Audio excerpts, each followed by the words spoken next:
Happy New Year! It's 1744 here in Clash of Sovereigns. Yay! Not quite halfway through the game. Maybe halfway through the agony. So what's happened so far? Well,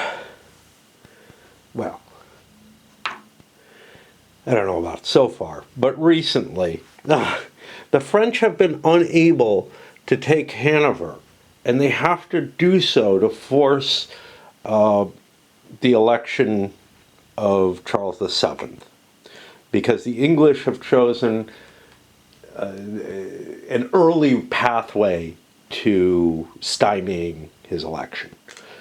And everyone is belligerent now, with the exception of the Russians at this point. The Prussians had some, the expected advance early in the war, but the Austrians have been concentrating hard on them and really pushed them back and did a lot of hurt on them.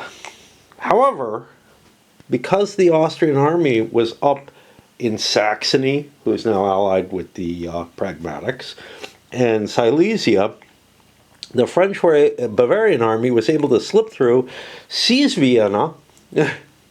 In fact, the Austrians actually managed to turn things around a little bit and had seized Berlin and Magdeburg and I think Kustrin. I'm not sure if they had actually taken Kustrin. Anyhow, the Italian theater has been relatively quiet. The Spaniards moved up. Mainly it's just been attrition going on there. That may change. As I mentioned, there's nothing that instructs you to have this marker in place at the beginning of the game. I think it's supposed to be there from the cards, but I don't know what to do about it. There's no errata or anything about that. The French have increased their commitment. They have a huge quantity of forces coming in. The Austrians getting a continual flow of big forces. This is not their subsidy. This is what they got off a play of a card. It's a big empire.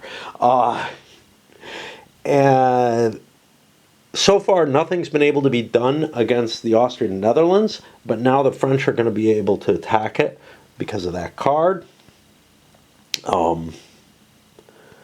We have Frederick in his enhanced version. We have de Saxe in his enhanced version. So, we're seeing some good leaders in place. The Prussian army is up to is not up to full quality. I'm sorry. Somebody's up to full quality, aren't they? Yeah, the Prussian army is up to full quality. The French army is not up to full quality, but the Prussian army is up to its full quality, which means it's as good as the British and the Spaniards. You don't really think about the Spanish army of this time as being incredibly high quality. It feels strange to me. I trust Kalinkowski on this kind of thing and on his assessment of these kind of things more than I trust any of my own intuitions. But, you certainly think of the Spanish army in the Napoleonic era as being particularly weak, and the Spanish army of the period earlier than this not being terribly strong, like in the campaigns of Marlborough era. I'm not really familiar with much of the Spanish operations at this time. The leadership is not that tremendous, but the actual army being that high a quality, it may show something of interest that, that they are as an equivalent in quality to the British, who also, again, I don't really think of the British regulars as being that spectacular in this era particularly. Like, I'm thinking about Cumberland and, various things that I see. It's actually the Prussians who you think of, right? But that's the Prussians of the 7-Year War. At this particular time, they may not be the foremost army in terms of training and whatnot. The Dutch have fallen a great deal. I don't remember what they're at, though. Like a 2? Yeah, they're at 2. Really, really lousy troops. The Austrians are relatively good. The French are a little weak. That feels about right. for the period. They're going to improve, but this is not the army of Louis XIV. Or maybe it still is and hasn't caught up to the later eras of linear warfare. Anyway, we're going to go play some Raid. Try to avoid eating my last slice of pizza. And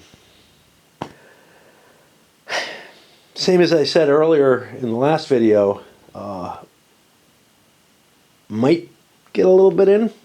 It might get a little bit in.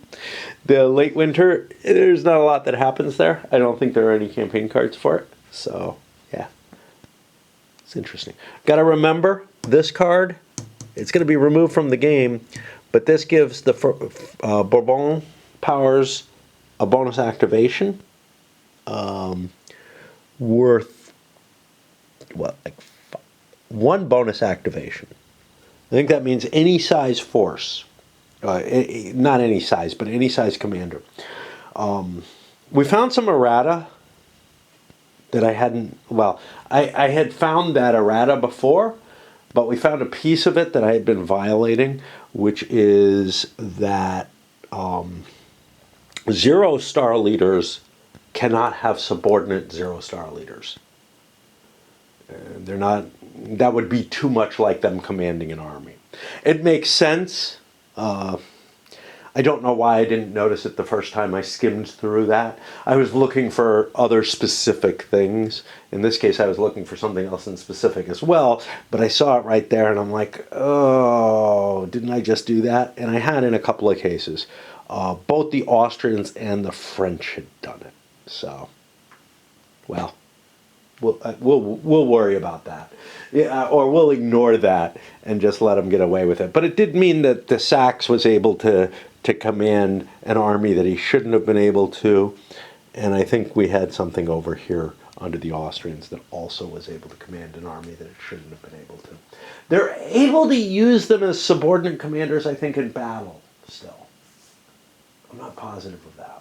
Okay, so here we are in 1744. Game time.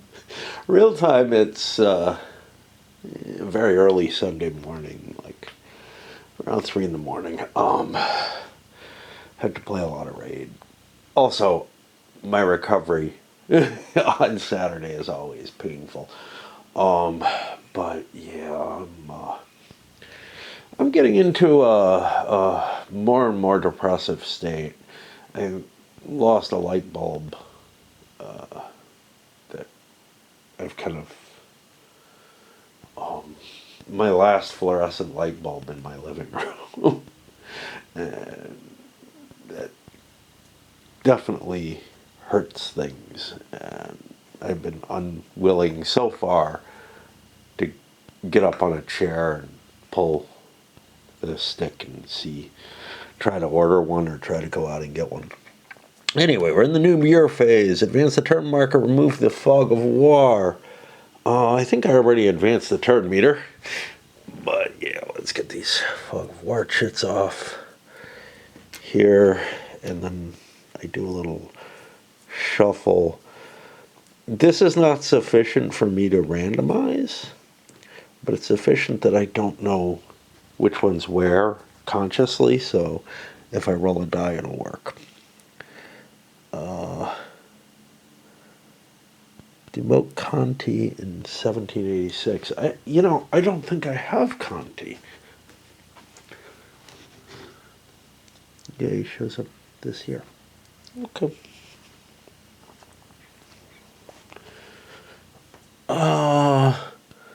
Deploy fleet sections.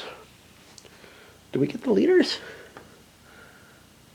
Yes, we get the reinforcement leaders. What do I have for fleet sections? I've got to kind of look. The French have one. We're going to put that out here. And the English probably have. The English do not have one. They fucked up. Unless I already put it out, which is possible. Okay, because they are ahead, which by more than, which they wouldn't have been. that's a fleet sortie. That's a bonus activation. All right, let's get the leaders. Example of something that's kind of fucked up. I'm pulling the leaders, and we got a good Liechtenstein here. But I got these two, Banklau and Koenigegg. War egg? No, King's egg. Okay. Krieg's egg. Who are both demoralized. I don't think it's them that's demoralized. I think it's their army. But because of the way weird shit happens between seasons, where it feels like things are just demoralized for a very long time, especially through the winter and spring and whatnot.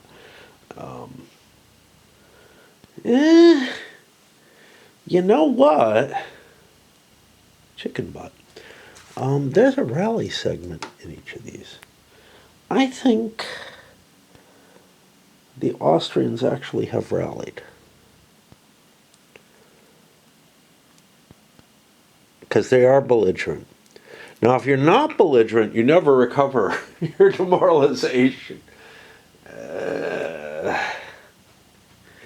I think that's something that I will fix as I play. All right, back to more leaders. I came to look at that and I'm like, wow, there's demoralized leaders. There probably shouldn't be. So not a lot happens in late winter unless there's a campaign card to play. I did go through, the steps.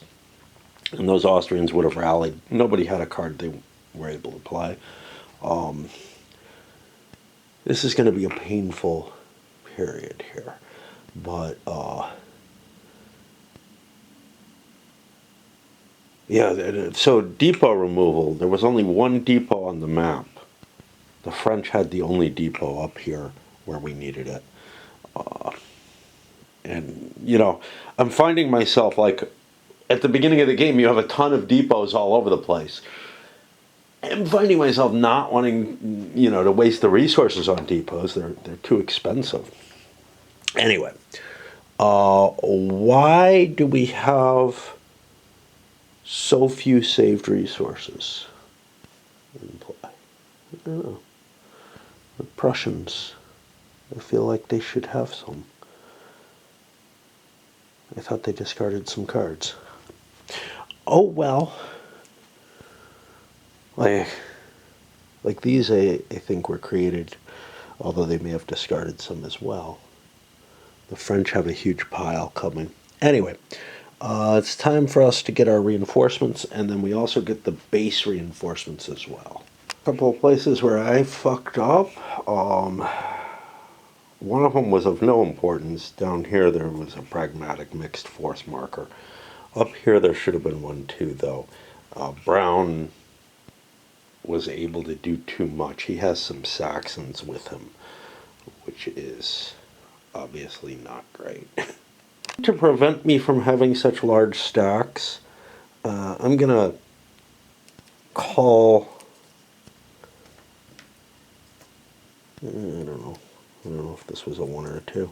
Must have been a 1. I'm gonna call the Italian army.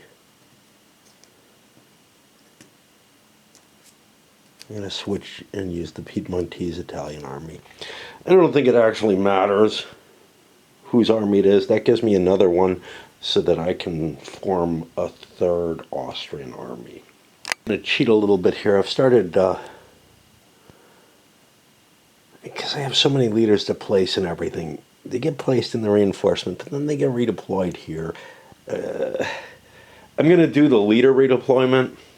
I won't do the troop redeployment yet, but I'm going to make my decisions on the leaders and whatnot at this point when I'm placing the reinforcements. Technically, I shouldn't do this because I could be reacting to, say, like the Prussians could change their leaders up and then Austria would have a chance to react to it. I don't want to cope with that. It's just too confusing to me. I'm probably not in any state to be playing this. I started placing the Austrian reinforcements, and I just took them from here instead of from the spring reinforcement box. There's a reason not to have a force pull. You could get really confused like I just did. And I'm afraid that I put too much in play because of that. Like, I think I put 40 Austrians, but I can't find the extra 10 that I would have put. And I just don't know what's going on. So the Austrians may have gotten a big boost in their army beyond the big boost that they got.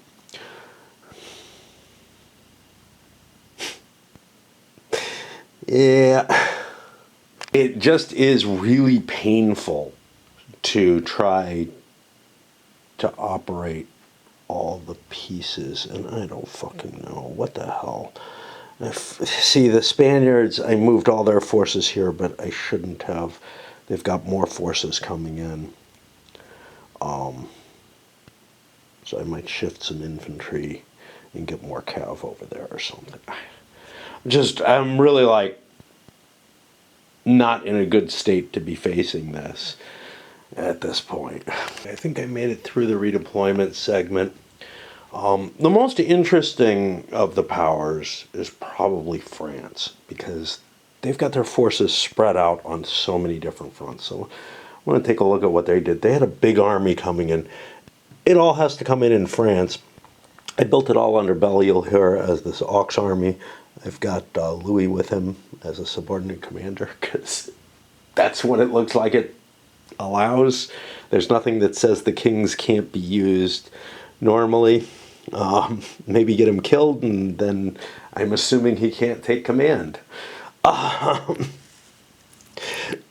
The reason for this is that, so there's two things I absolutely really need to do this year.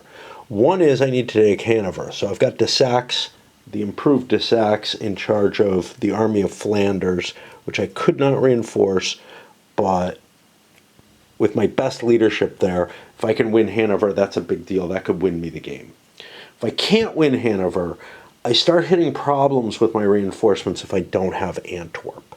So I've got Belle-Île in place to launch an attack there. I'm largely going to ignore the German army right now, which is, sitting in Olmütz. It's taken Vienna. It's done its job, man. It may need to react, but I feel like it's kind of creating this bit of chaos that may allow Frederick to get some advantages on the Austrians. For the nothing in Italy, and that's kind of cool, because I really think that's supposed to be deployed at the beginning of the game, from what I've been seeing. For the Austrians, well, I fucked up royally, but the army of Lorraine here has gotten the biggest, and that's got Traun, and I put Brown in there as well, so that I have the best capability to go up against the invigorated Frederick. And over here, we ended up with Bernclau in place in the army that Brown had been leading. Maybe I take Magdeburg. I'm not really counting on being able to do anything too impressive with that. It's a tiny force at this point. Whereas this one under Liechtenstein has grown significantly, and we've got an actually relatively large force there. Again, I may have cheated. I caught myself with the Spaniards. Their redeployment has to be to Naples itself. They can't do the administrative deployment all the way up there. So then I have to do an admin move on a Spanish turn, so they can't act on the first card and stuff like that. The French aren't giving them any points anyway. Why bother? Well, we can win a massive victory, but we've got much, much more important things to do. We have to take this. We have to take this, as far as I'm concerned. Everything else is kind of, so what? Now, I could see a situation where, like, Prussia gets its ass kicked, doesn't get Silesia, maybe is in worse position, but maybe the French will bail them out of the peace or whatever, where they still might be able to get a Bourbon victory. And it feels really wrong that, like, Prussia would be getting as much of a victory. Oh, I forgot this butthead.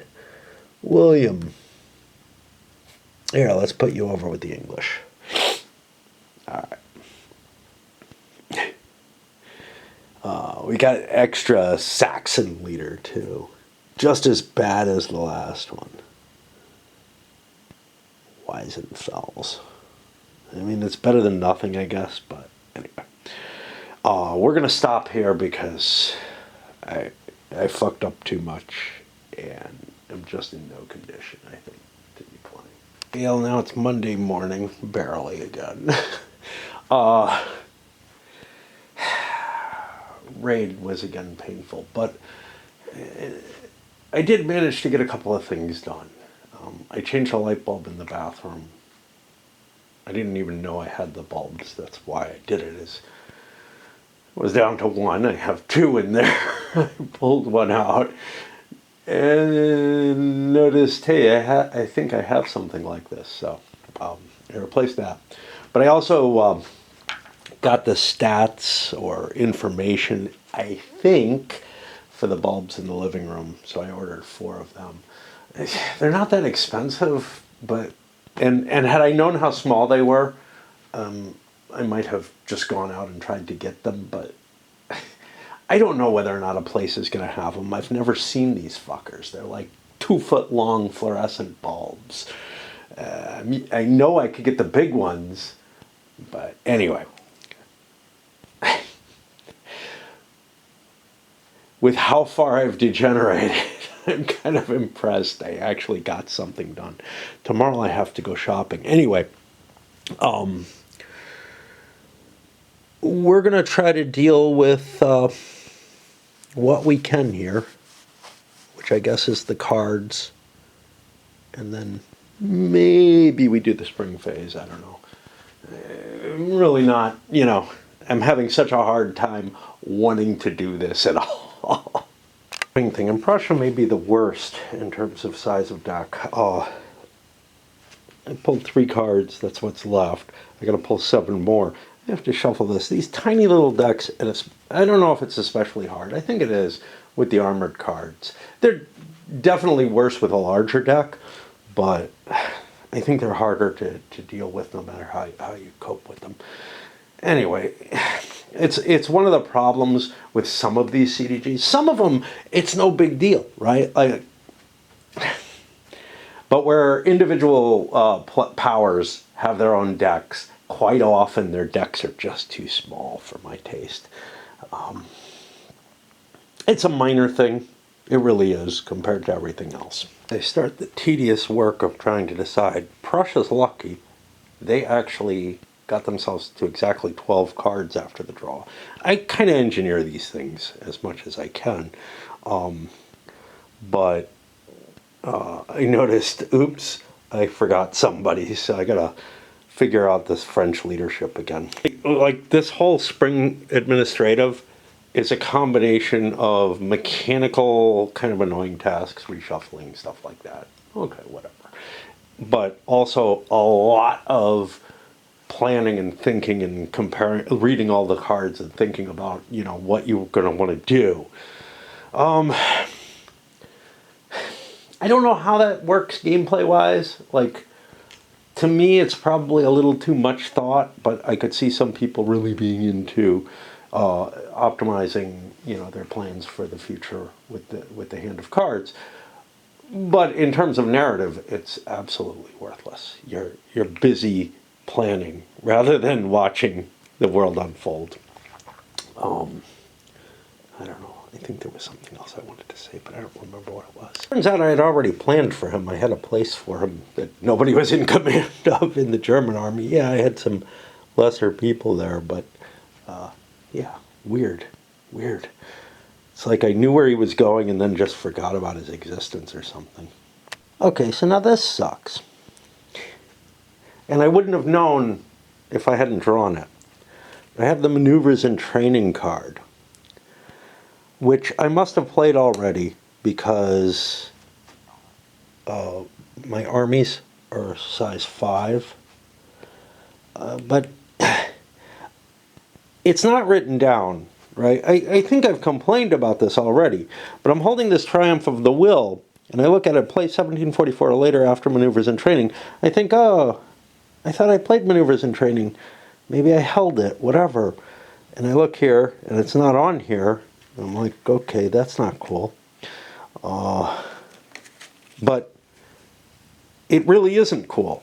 It's a card that is not a play once card, so it doesn't show up on this list, but you have nothing to remind you that you played it, except that you've flipped these. But that doesn't tell you why you flipped those, right? So you have to remember the cards that you played, the cards that you didn't play. There's just so much in this that's like not designed to be playable, right? Like, it's not designed to help the player. Now, if I tried to play this on the Vassal module, maybe it would stop me if I haven't played this before as an event. I'm pretty sure I have, but I don't have it written down or anything because there's no reason to. There's nothing in the game that would track this. Now, as you start to learn the game, and of course you learn the decks and whatnot too, and can't experience it the way I like to experience an event-driven game the best, you start to realize, okay, I have to note this one down. I have to write this down. Shit like that. But it's like, it's goofy. They should have additional events here. There just should be a lot better handling of the events. If they're going to handle the cards the way they do, they've got to provide some kind of sheet that tells you what cards interact with what others, and some means of notating the ones that you have to, or at least advice that you notate the ones that you've played that will affect other cards. It's really problematic. Fairly easy eventually to come up with the card I want to get rid of, the Treaty of Breslau. France and Prussia are allied. I've played this before. It's a one-time event. It's a 1-point card. It's a piece of garbage for me right now. It kind of sucks that it's in my deck, but it's fine. It's the discard that I'll take over here. I've already placed the FOWs in play. I also wanted to discuss this Re-Enter the Fray. This is an interesting card. Play after the Treaty of Paris or fall 1744 or later. If Treaty of Paris not played, -1 Prussian victory point. Well, I thought it said +1. It says minus. Prussia re-enters the war as a Bourbon ally, -1 British VP. Conduct 2 Prussian force activations. I can't see why you would do it, but it's a 2-point card, not a 1-point card. It was one of my potential discards, but yeah, I found something better. We'll work on the Austrians. They're over 12, which means they're going to have to discard some, and then they have to discard 2 more because they're a big power. France and Austria have to discard 2 cards each turn. I had this in my hand before I discarded it because play late winter 45 or later. If Russian influence 4 or more, play 1746 or later if 2 or more. Okay, that makes sense. I start to read it. Flip the Russian influence to its diplomacy. It allows, if Russia somehow, which isn't possible the way the game is written, allies with the Bourbons, and move it 1 space towards the Pragmatics. Roll a die and add the current value of Russian influence. On a die roll of 7 or more, Russian, Austria are allied. Okay. Now, not necessarily following any of that, but maybe there's a contingency. If played in 1745, -2 Prussian monarch will and -1 French monarch will in 1745 or 1746 or later. This cannot be played earlier than 1745. It can only be played in the late winter of 1745. Well, it can be played on the late winter or earlier in 1745. But, so, yeah. It can be played anytime in 1745 or later. Now, assuming Russian influence is high enough, which it's not yet, so I'd have to wait until next year. But I don't know even how to... I've got two issues with this contingency here. If played in 1745, do X and Y in 1745 or 1746 or later. That's just nonsensical. I'm going to have to go look this one up because this card makes no sense. Surprise, surprise, there's no red on this. There may be an issue, there may be a thread on BGG. I'm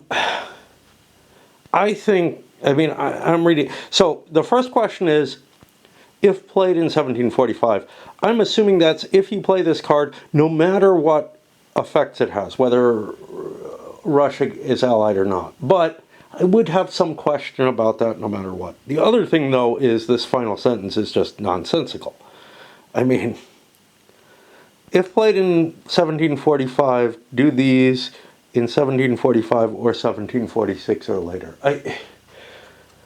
First of all, it cannot be played before that, so it will always be 1745 or 46 or later. It feels like there's a line missing. Glad they got room to put the image in. I just have no idea. I'm assuming it only gives the bonus in 1745. The reason for that is this is not a play once card, so you can keep playing this every time you get it, and eventually you will be able to bring the Russians in.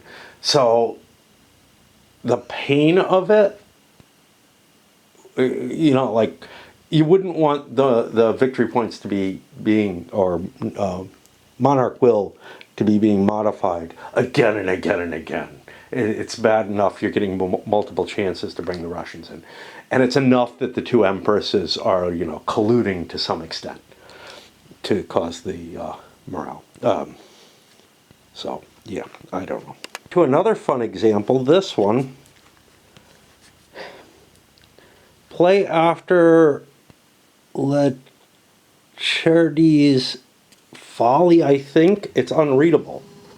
It really is. I mean, zooming in, maybe I can sort of see it. Maybe with a magnifying glass. I can read a good deal of it. I don't know what that is. I haven't seen it. So I can look here. It's not an Austrian card. It affects the Russians. Well, it's not an Austrian card that's on the list. Oh, there it is. It's a French card. Okay. Or no, a British card. Okay. You know, probably useful, but I don't know. Oh yeah, I wanted to talk about the second insurrection. This also was a problem. Play Summer 43 or later, great, fine. Place 3 CH markers in raid box or within the AU box, place a whole bunch of troops. I haven't played this yet, have I? I have not. I played the insurrection of Maria. That cleared out all my CH units.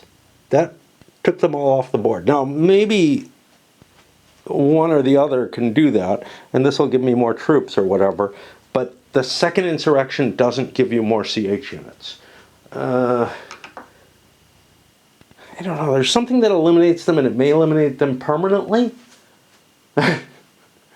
In which case, maybe you can recover them, but maybe not. There's something that gets eliminated permanently, and I don't recall what it is. I think it's CH units. I really do. And in that case, maybe this is a way to recover them. But, like, who knows? We could actually look at how the CH units are destroyed. If that's... I have an idea of where they might be. Croats and Hussars 12.1, because I know this exists. So we can look to see how that's worded, because but, you know, remove permanently shouldn't be able to be resurrected. So here, their subject, yeah. If a CH marker or guerrilla is overrun, it is permanently eliminated from the game. That's the only reason I can see for this. Other than maybe you get this card before you get the other card somehow because of the way the deck shuffle or something, or before you've played the other card could certainly happen. But wow, I don't know what permanently means anymore, because before I would have assumed cannot come back. Now I'm beginning to assume, yeah, this would allow them to restore. They'd just go in the counter tray. They wouldn't be, available anymore, is basically so. But if I took it at face value, and at least one thing that I tried to use reason for, which was the seals on the French, the Spanish seals on the French card, to try to say, well, the Spanish have to be able to do something in the game. Nah, they're just screwed. Unless the French want them to, right? But yeah, of course, in a two-player game, it's completely different, because then one player is playing both of these, and we'll use the Spaniards, needs the Spaniards to win as well, basically. But anyway, this is just leaving me with more questions. But with that, I tried to use reason. I got very clearly told. I mean, I really tried to push the question to make sure. It was very clear that, yep, France controls their hand of cards. They control the points that generate from them. The yellow seal is only there because it's a Spanish event, which is not always reflected in over here on this chart. There are some Spanish ones like Cartagena, which are in the French pile, or in the French list, but whatever. I don't understand that at all, but that is of little or no importance. All right, now we're on the French, right? And we got problems there as well, of course. This is Maurepas Descent. This one does have rules on it. It says, play only immediately after a successful bait event, I think it says. I don't know of any such thing. This one, I do know that there's a bunch of rules on. I'm going to go look and see. This is in the errata. The errata that came after this printing. The printing of all the replacement material. God only knows. Very disturbed to find that there was no card entry in there. By the way, I did find some stuff. So the thing that allows you to play Augustus Overawed, you can cross that out. It no longer is a prerequisite. It's in the wrong place. They've changed that. But apparently, this was modified in the rules because there's a set of rules here. To attempt it, the French must have both F29 and F30 in hand. If the outcome of the two events results. So I think that there's another card, which I may have in my hand, or may not, which allows me to do this. This is going to be the invasion of England. And it's fairly complex on its own. And then there's significant errata to this rule, like 3 additional bullet points that have to be dealt with if I play with that. I've got a note for that. I didn't want to write it all in. At least I'm getting my exercise running up and down the stairs as I do this. But honestly, yeah, I'm about too fatigued at this point. I'm going to be here at the end of this little sequence. I think I'm too fatigued to keep going. I'll push, through this, through trimming the hands. But shit, man, this game just it tires me out every time because I've got to try to figure out what the fuck is going on, and it's still just a royal fucking mess. And again, I gotta go shopping tomorrow, but it's quite possible I may just quit. The problem is I think that there's a decent game that could be played here, but the components, notably the rules and the choice of whether or not to give markers for certain things, the sheet here, the cards themselves are really, really not functional. you know? So you can't get into eventually getting to some kind of smooth adaptation to where you're beginning to cope with the sequence of play. That's the biggest difference between this and Clash of Monarchs, as far as I'm concerned. Yes, this has a more complex sequence of play. Yes, there's a few things. But for the most part, it's just, this was released in an unfinished version. Like, it did not get... It may have gotten sufficient playtesting, and nobody listened to it, and that's why 4 developers quit. You know, I don't know. Yeah, this is an unplayable mess. Yeah, this is an unplayable mess. They may have gotten answers like that. Like, we could not, in all good conscience, like, playtest this because it was just such a mess. And they just disregarded those playtesters. More fun here. So, Carlos the Seventh is dashed. These 3 leaders are only placed by event. I don't think I should have any of them on the board. I've got a card finally that relates to these, which is offends the interests of my house. Naples may again activate. Okay, what does it say? Void if allies ever occupy Naples space. Who are allies? I guess the pragmatics. But it says place Carlos the Seventh with any force. So I'm going to remove Gages and Carlos the Seventh. I don't think I've gotten anything that brings them into play. And I think I've got to remove Conti, which is a problem because he's in command of one of my French forces. And I haven't gotten a card which puts him into play. I may have had one that I couldn't play, so I didn't read it. I decided to paw through the deck because he's not in my hand for the Prince of Conti card, which I must have spent because I didn't want to, but I did run across. Here's the Marapas Descent taking the bait. That's the other card. So, again, to understand that card or this card, you need to go to this rule. There's a special rule for this one card. It's that complicated, but anyway, at least I found what that's going to be. I'm going to have to reshuffle, but yeah, the Prince of Conti card, which is, I think, the one that allows you to go into here at all. Puts him in TBs, which is here, with a big force of troops. Now, this is a little weird because I would just like, I was okay with like, hey, I've got Conti and, I can just use him and he goes there. I had a question earlier about these, the 3 leaders are only placed by event. Well, do they show up beforehand?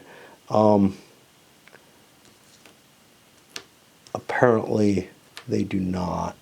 It's not like I've used... Gages may have influenced the Austrians not to want to fight there. But, yeah, I haven't gotten a card for him, so whatever. I just don't know. I don't know anything in this. This is just so fucking annoying. Turns out I wasn't going to use Conte anyway, which is definitely Malabois is the equivalent of him. It's definitely an indication that I had planned on using him there. I had Conti as a secondary commander with a force. I don't even know what I'm doing anymore. I really don't. I want to go away. I really want to stop. These checks, I don't know how many cards I have to discard. I think it's 3, but I'm not sure anymore.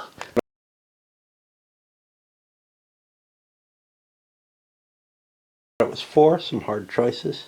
Oh. But, yeah, I made the calls that I should, I think. Anyway, this sucks. Okay, here's another one of these. Play if Piedmont still controls Turin. If event is not played by early winter 1745, -2 PE and -2 British, Piedmont and British, victory points. So, I guess once you draw this, you realize what your goal is or whatever. But it's like, okay, what the fuck, man? I think I have to get rid of 3 British. I don't know what I have to get rid of with the Brits. I've pulled a couple out that I don't really want. Okay, I chose, I think it was 2 Brits that I had to pull out. I can't remember shit anymore, but anyway. I'm not able to keep going. I'm just not. And I'm at, play the event cards. I just can't be bothered. to work my way through all of the cards again, which is what I'd have to do here, to play one per, and then do the FOW, which might be a painful thing. I don't even think what might be painful. I don't know. I feel like I'm just kind of playing because I don't have anything else ready. I really ought to read some rules to something in order to get to the end of this, or just clean it up. But it's hard for me to break with something, especially when I don't have another game, because there's not much else for me to do, especially without lights in my living room, because that's where I would read, is sitting on my bean bags. I mean, I can read in the tub, I can read outside when it's daylight, but it's never daylight when I'm awake. All right, that's it for now. Midnight going into Tuesday. This is one of those weird periods where I have to hold off from playing Raid, right? And I have to hold all my resources and everything for what now is like a couple more hours. I did go shopping. Didn't buy a hell of a lot, but we'll see.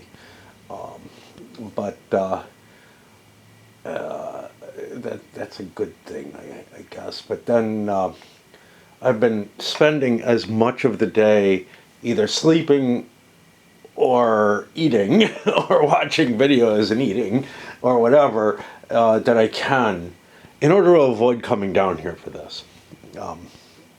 It's really, I think it's actually impacting my schedule to some extent, which is a shame. There are things that I could do. Maybe tomorrow my avoidance mechanism will be to start working on cleaning my roof. All right, so now we're on the event card phase for the spring. Prussians had one card, and one card only, that's an event card. I'm going to play this, the Army Ascendant. Place 12 Prussian infantry and 4 Prussian cav SP on the map with any friendly forces. This is actually very potent. I can drop that right in with the with Frederick's stack. This would have been an argument to put Old Dessau maybe somewhere other than where he is, but he was positioned here, so the reinforcements kind of have to be there. But he is kind of a flexible force. They could go in either direction. He could come down and reinforce Frederick, or he could slide over to the west. This is a one-time card, so I gotta write it. A little tricky because this is a card that, like, I kind of thought I had played. Increasing the army did basically a very similar thing. And I know these just go back in the deck. So there's this constant compare the cards that you have in your hand with the little checklist. And yes, my handwritten is definitely suboptimal compared maybe to this. But, you know, I didn't want to photocopy, right? But anyhow, I can envision it would still be very, very painful to cope with this kind of... There's a reason that if you're going to use the mechanism of cards, you remove them from play. With the amount of cards that you have to discard in this game, it probably wouldn't hurt too much to take things like this event. This is a very strange event, because you'd think this is the kind of thing, throwing a lot of extra troops in the field, that might actually cause some disruption in your campaign capabilities and thus be a high-valued card. But this is actually a low-valued card. Removing this from the game would do very, very little because, yeah, sure, it's a great discard when you need discards. But you can discard a 3-point card just as easily as a 1, right? If you have no 1s left, it's not like you're holding 1-point cards with the intention of possibly using those 1-point cards, I think. I'm going to look over this card. This is a weird card. Croat's Hussars in Hostility. This can be played as an interrupt, but I can play it right now. So I had to read it, because I'm in a position where one of these forces could do this conceivably. Place or increase the enemy force's short supply level if you're adjacent within 2 AP of an enemy major force. Place or increase the enemy force's short supply level by 1. So I could do this to Frederick, right? Then place CH markers from the box or that AU force on spaces within 2 AP of the enemy force and attempt CH raids with them, which might be useful if I could put one here, which I can. Except that I'm not tracing supply through here, I'm tracing it to there, which I don't think has an impact. And you'd attempt a raid, I'd have a fairly good chance of a raid. 5 out of 6 shot with each counter that I played. So that would be a potentially powerful play. Here's the problem.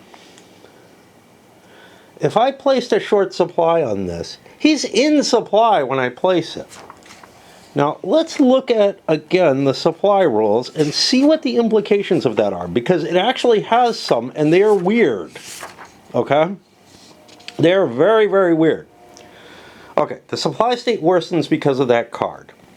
How does it improve? If I can trace supply in a friendly initial, okay, it would just go away. It would have no fucking effect. Alright, I was wrong. As an interrupt, I could play it if the Prussians leave like a space between a fortress or something like that. But I can trace directly to this. I don't believe the CHs have a damn bit of effect on this. Let's see what they say. On a raid side, they block enemy supply paths at 11.7, which is here.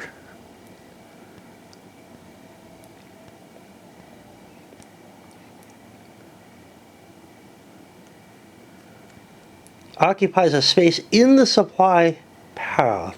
Supply may be traced into that space from a supply source, but not beyond. Yeah, I think if I put one here, it would actually prevent supply. I don't want to do it right now. I want to do it. Let's take a look at the effects of being out of supply. Well, the effects are kind of not that impressive either, right?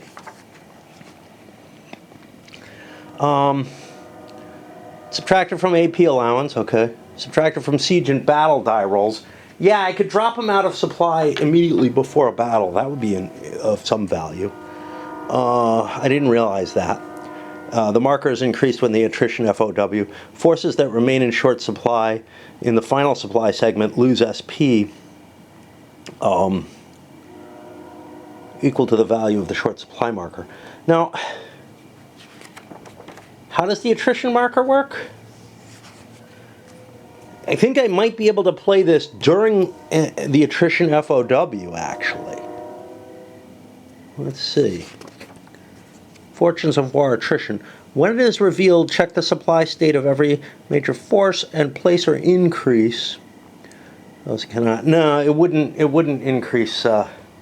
It wouldn't increase their supply. So I'm thinking I might be able to get a -2 on them and cause some losses, and it might be interesting in that case. Yeah, I don't see any reason. I certainly wouldn't want to play it now, but the way the interrupts are worded, you can kind of play them at any point or during an activation, and it's ambiguous as to which of those is the actual rule. It might be you can play at any time. I don't know. No. I mean, if you can play it at any time, the activation limitation doesn't make any sense. So, a lot of that kind of stuff is why I've avoided playing some of these. This is a valuable card, I think, but I can't understand how it interacts with the rules. I just cannot. Strangely enough, I paw through the Austrian hand and I can't find anything that I'm allowed to play. I'm not allowed to, even if I were, I don't think I'm allowed to discard for additional troops, but I wouldn't want to. I can do that later during the saved resources. You can discard any unused cards at that point. So, yeah, the Austrians will pass. You know, Prussia had no events they could play. Austria had one they could play. Austria has none they can play. Pretty sure other people have ones. So, like the Austrian one, It's dependent on the British playing a certain card. Now, do I know that it's the British? Only because I know the British have it in their hand. It's like, you know, it would be kind of useful, whichever it is. What is it? This Betujev scheming. Play after La Chatterall's Folly, which I think is a British card.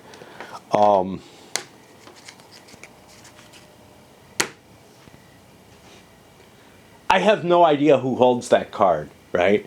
It should have like BR and a number or something like that. Not that that's easily accessible, like easily visible, but it should definitely tell me who would have it, so that I know. Should I lean over and talk to my British ally? Hey, it would really help me if you played this. You know, it wouldn't just be here. It would have been back in the draw segment when I'm doing the discards and everything. I'd be like, hey, do you have that? Yeah. Snap. This card. Saxe Rising Coup. Any fortress currently under siege by a force commanded by Saxe immediately surrenders. Played before 1744. Still have the Louis Advisor. I still have the 3-point card, but I had been holding this because I thought it was a good card. It's these little red texts are really hard for me to see, and I really have. In addition to, like, I might not even see it, but beyond not being able to see it, I can barely read it under this light with my glasses, whatever. It's just a really bad contrast with the background. Now, again, I'm not using the best, you know, my glasses are not the best right now. For some reason, I keep avoiding wearing the ones that actually work well for reading. And that's not actually a good excuse or anything, right? Like, gosh. But to be fair, a lot of us are having trouble seeing things. You know, a lot of us are older, and you know, your prescription might be old, like mine is. Even though I have a better pair, you know, you shouldn't have to read a card. You shouldn't have to have essentially magnifying glasses. But the biggest thing is just the red is almost just drifts into invisibility for me, in the sense that I don't even notice it. And in order to read it, yes, I'm capable of reading it at, you know, a certain distance from my eyes. Wow, yeah, I really should switch glasses. But it takes a little bit of effort to do so. And you already have to put a fair amount of effort into reading the card itself. There's so much text on it. I think the best CDGs have, first of all, they have text in a point size that you can really, really read.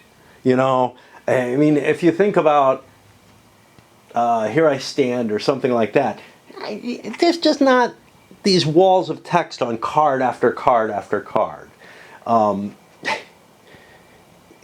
That's along the lines of you know, trying to deal with a paragraph book like Tales of the Arabian Nights or Voyage of the Pandora, but on cards. It's not a good functional mechanism.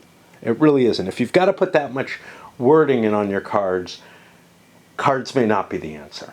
We have two interesting one-time events. First of all, Treaty of Fontainebleau. France officially declares war on Piedmont, gives Spanish a victory point. This is nice because we're close to the victory conditions. Allows play of Prince of Conte, flip the French and no Italy. Or no French in Italy. I would like to play this. I don't have... First of all, I haven't violated this yet. French have not gone in there. I've assumed they can, but here's the thing. I have this offends the interest of my house. Place or increase the number of Naples infantry in Naples to 7. Oh, that's no good. I've got a pile there. Oh, that's not good at all. Oh, but I also have to worry about how big the Neapolitan army can be. It can be a total of 9. I've killed everyone there. Oh, these aren't Neapolitans. Okay, I've killed off all the Neapolitans. Perfect. Yeah, I'm going to play this. And then they may again activate and combine. Again? Why again? Why couldn't they do this before? And it's got a void if allies occupy naval spaces at the start of an early winter turn. Well, that hasn't happened, so I'm going to play this sucker. I don't understand the again. Was there something that prevented the Neapolitans from combining with the Bourbon forces? I don't remember anything. This is interesting. Remember how Fleury died? And there were cards that had his name in the title and said only playable while he's alive. This one does not say that. It does say play in 1741 only, so yeah, this wouldn't be a problem. Oh, here's the thing. Aha! This is where you get the no French in Italy. French forces may not enter the Italian theater until the play of a French Prince of Conti event. Place no French in... Okay. So the setup was right. I've been perfectly fine. I'm still curious where Gages comes in. I don't know. Have I played the card that would have allowed him to come in? I don't think so. But maybe. Like, it does seem kind of strange to me that I pulled him out of this box. Yeah. These shouldn't be by year if they're in boxes, though. The ones in boxes should be set aside more differently because it's just too easy to scoop them up. But I'm absolutely not certain whether or not I had a card for him, because earlier I might have avoided putting him on the board, and then I put Charles the Seventh on the board anyway. Yeah. I mean, just working my way through a hand of fucking cards to figure out what I can play and what I can't and what I want to play is almost a nightmare. It really is. And that is the mechanism of the game, right? You've got that as the key for your campaign card segment. Sure. It's fairly easy to find the ones that you're like, yeah, that's a lot of points and I'm not going to be allowed to play that, or I've already played it or whatever. And then even more important in the event card segment where you're trying to decide between maybe a couple of different events. But, you know, I mean, the nice thing about the point ones is I just look and I'm like, what can't I play? Well, I think that's most of them. So let's look for a good point value that I don't think I'm going to be able to play anytime soon. That's why intercepts can't be just based on an activation. Play after the death of Fleury Flow event, FOW event. Cancel one French diplomacy event card effect. Did I play an event card? I don't know what I played. No. Diplomacies, I think, mainly are things that affect that track over there. But, yeah, I didn't realize that that was here. That goes into my... Not going to be played here. Wait, I got another one there. Stabbing the rival. I don't particularly want to enter neutral Genoa. I don't have any particular desire for that. I'm starting to gather cards, though, that I'm going to have to then think about and compare. And I know I'm taking a long time on this. It's just, it's such a painful process that I feel like I have to stop and give some wording in between. I just don't know. Let's say I have 4 big cards to play that I would like to play any of them. Charles's Triumph, Treaty of Worms. Play if Piedmont still controls turn. This gives me all kind of points. If I don't play this by early winter upcoming, oh no, I've got another year beyond that. I get penalized. So that's definitely something I want to play, but I don't need to do that right away. La Chatardise Folly. I can play this. This is what the Austrians are asking me to play. Carteret resigns. 1744 or later it is. British victory points are less than 0. They are. And in 1746, if British victory points are above 0. Whoa, what? I would like to play this. I definitely need to play it before 46. It adds a bonus to the DRM and allows Newcastle's Mark. I don't have that in my hand anymore, so I can hold off on this. I'm willing to accede to the... I do like the +1 DRM, but you know what? I don't think that affects interception. I think that affects battle. But then this one, Royal Navy Rising, Anson's Western Squadron. Place 1744 or later, I can barely read it. Place Anson +2 DRM with British Atlantic Fleet. Again, I think that's a battle card, but I'm not absolutely certain. So now we have to look up naval interception again, which will be under 16.3. It's actually naval interception. I thought it was. Just why I said it that way. Okay. Interception. Roll a die and consult the interception table. Oh, great. Like, that's the 1 in 6 chance, which feels stupid as hell. Cumulative modifiers to both interception and combat. Oh, so this is the thing. I have a +1. Okay. And I have a +2. If that's the treasure fleet up there, that's going to be a big deal. That's another big pile of French troops that can come in. And yeah, I know their force pool looks like it's getting small, but they still have a fair amount in there.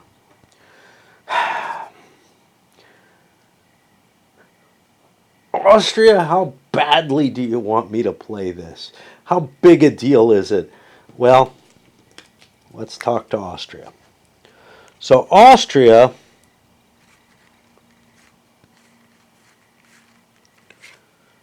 this is the only card they could have, well, that's a card they could have played. In order to play it, they probably need this. Well, in order to play this, they need that, maybe. It's not guaranteed, and in order to play this, they need Russia in the war. Russia's not going to be able to enter the war, though. The Two Empresses doesn't happen. I can't play it until late winter of 45. So Austria's like, yeah, you can hold off a turn. Okay. That kind of communication really has to happen. So I am going to play the Anson. That'll put a +2 DRM.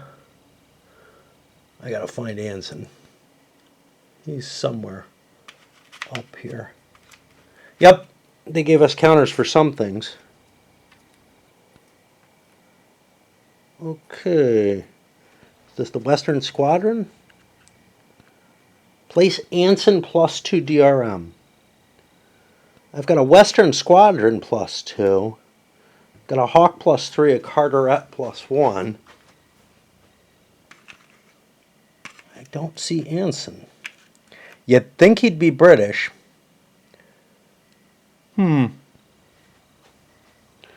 Oh, gosh.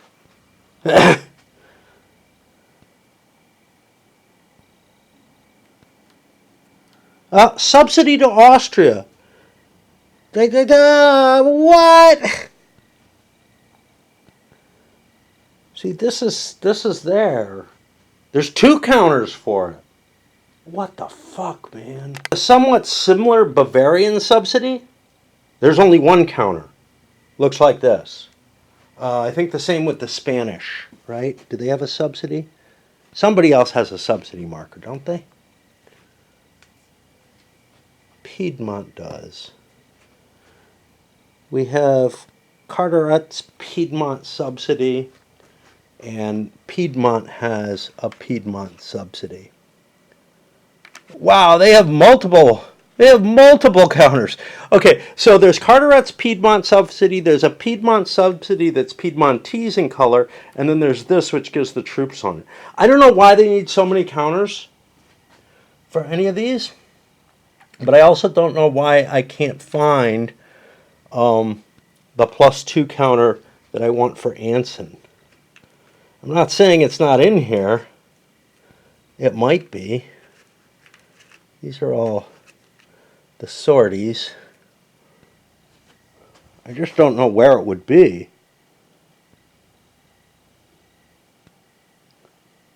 Yeah, you know, given the amount of counter fuck-ups and everything there are, I'm going to just put the +2 out there. I know it says Western Resigns, but, or Western Fleet, but I can't spend the time hoping to find a counter that may not exist. There's a very good chance it does not exist.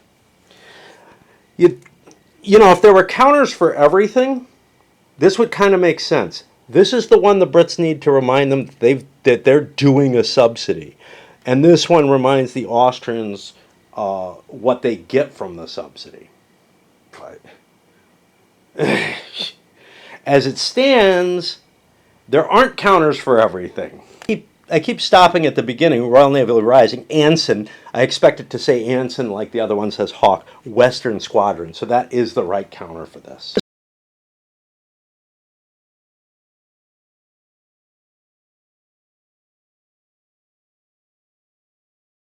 Interestingly, when they place it here, they've got Royal Naval Rising, which is what I assume this is, B-34, yeah.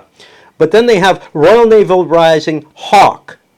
I kind of wish they had said Anson on here, and I kind of wish the counter said Anson as well. It's a lot easier to remember than Western Squadron, which is, you know, I have this tendency, read one line of something, and that should be enough information, especially, you know, how many words do you need for the title of a card? Okay. I don't like giving this up because it's a fleet sortie. Do I have another? See, if I play Carteret Resigns, I get a fleet sortie for that. That's advantageous.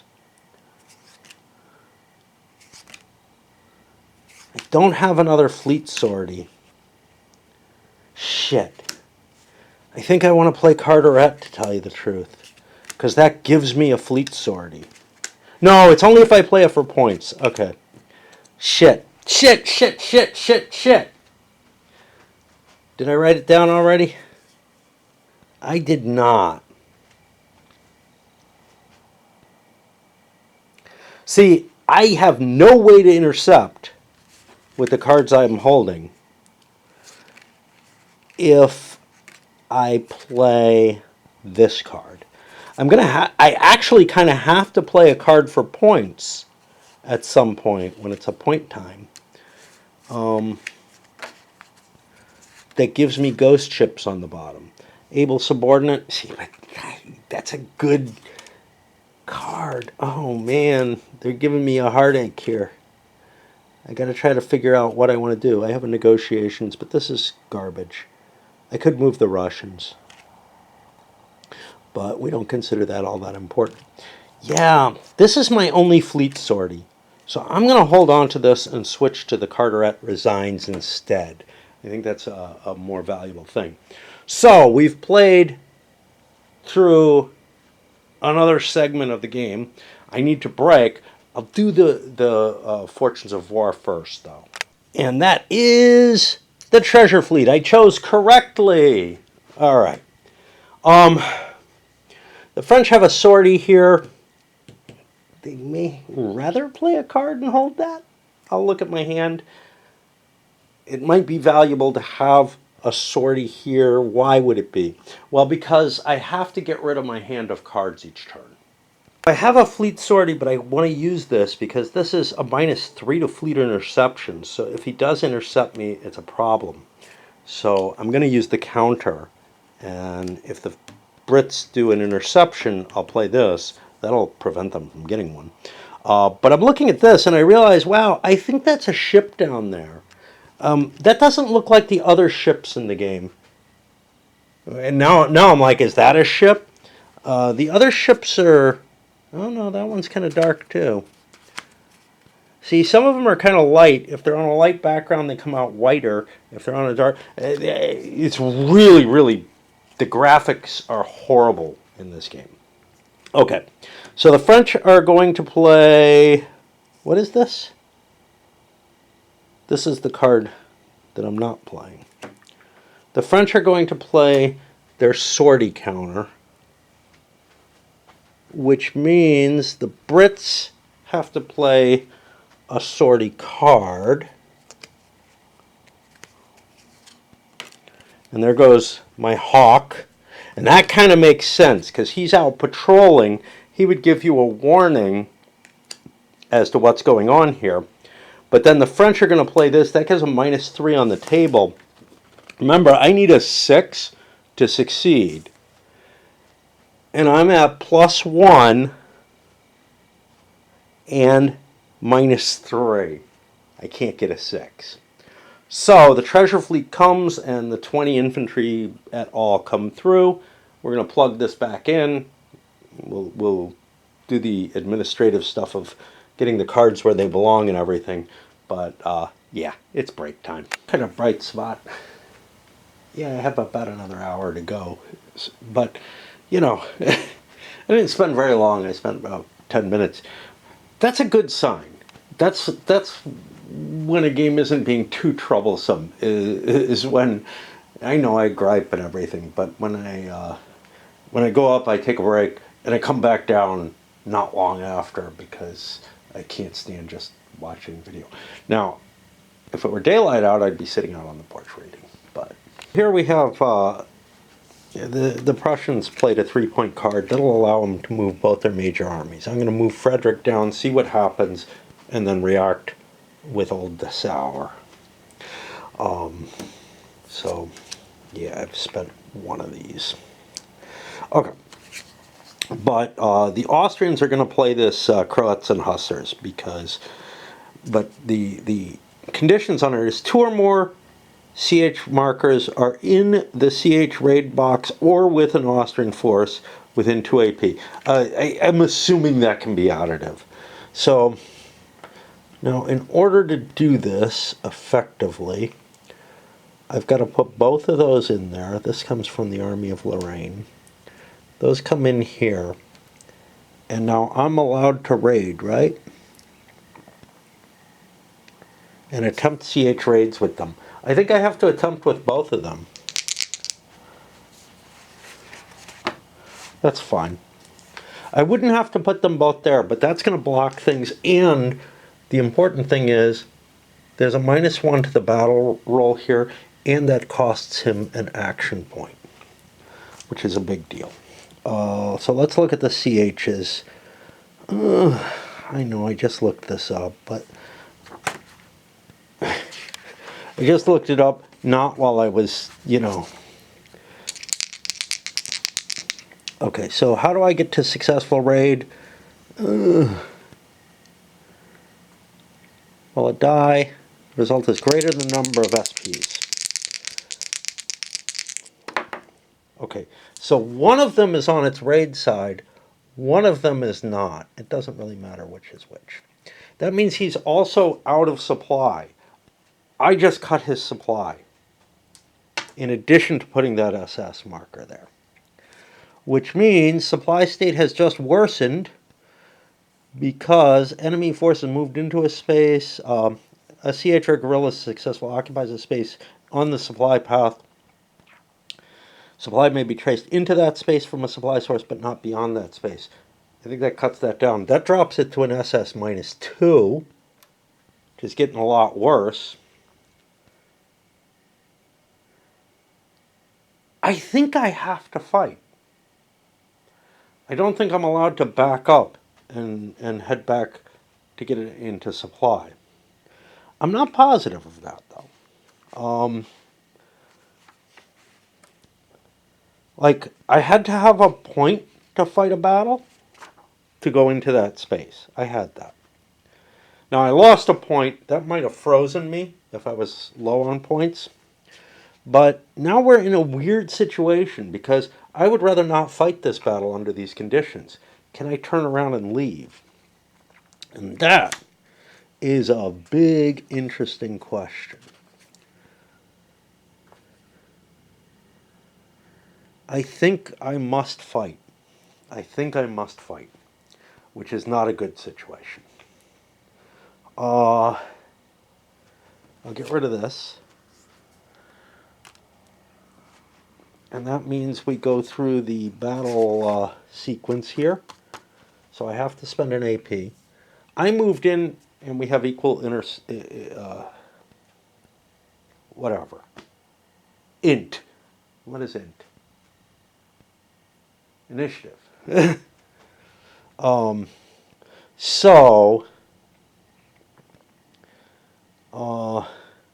that means I get to choose to be the defender so that Traun doesn't get a bonus off this. I also have twice as much cav as the Austrians do here. And they have a multinational force, but the majority is Austrian, so they get to use the Austrian 4 battle rating. But the Prussians are up to a 5, so things are pretty exciting there. Let's see what the die roll, or I don't know. Let's see what the die roll is. 6. How do we do this? 1, 2, 3, 4, 5. This is the card. It doesn't really matter if I change the stacking. Okay.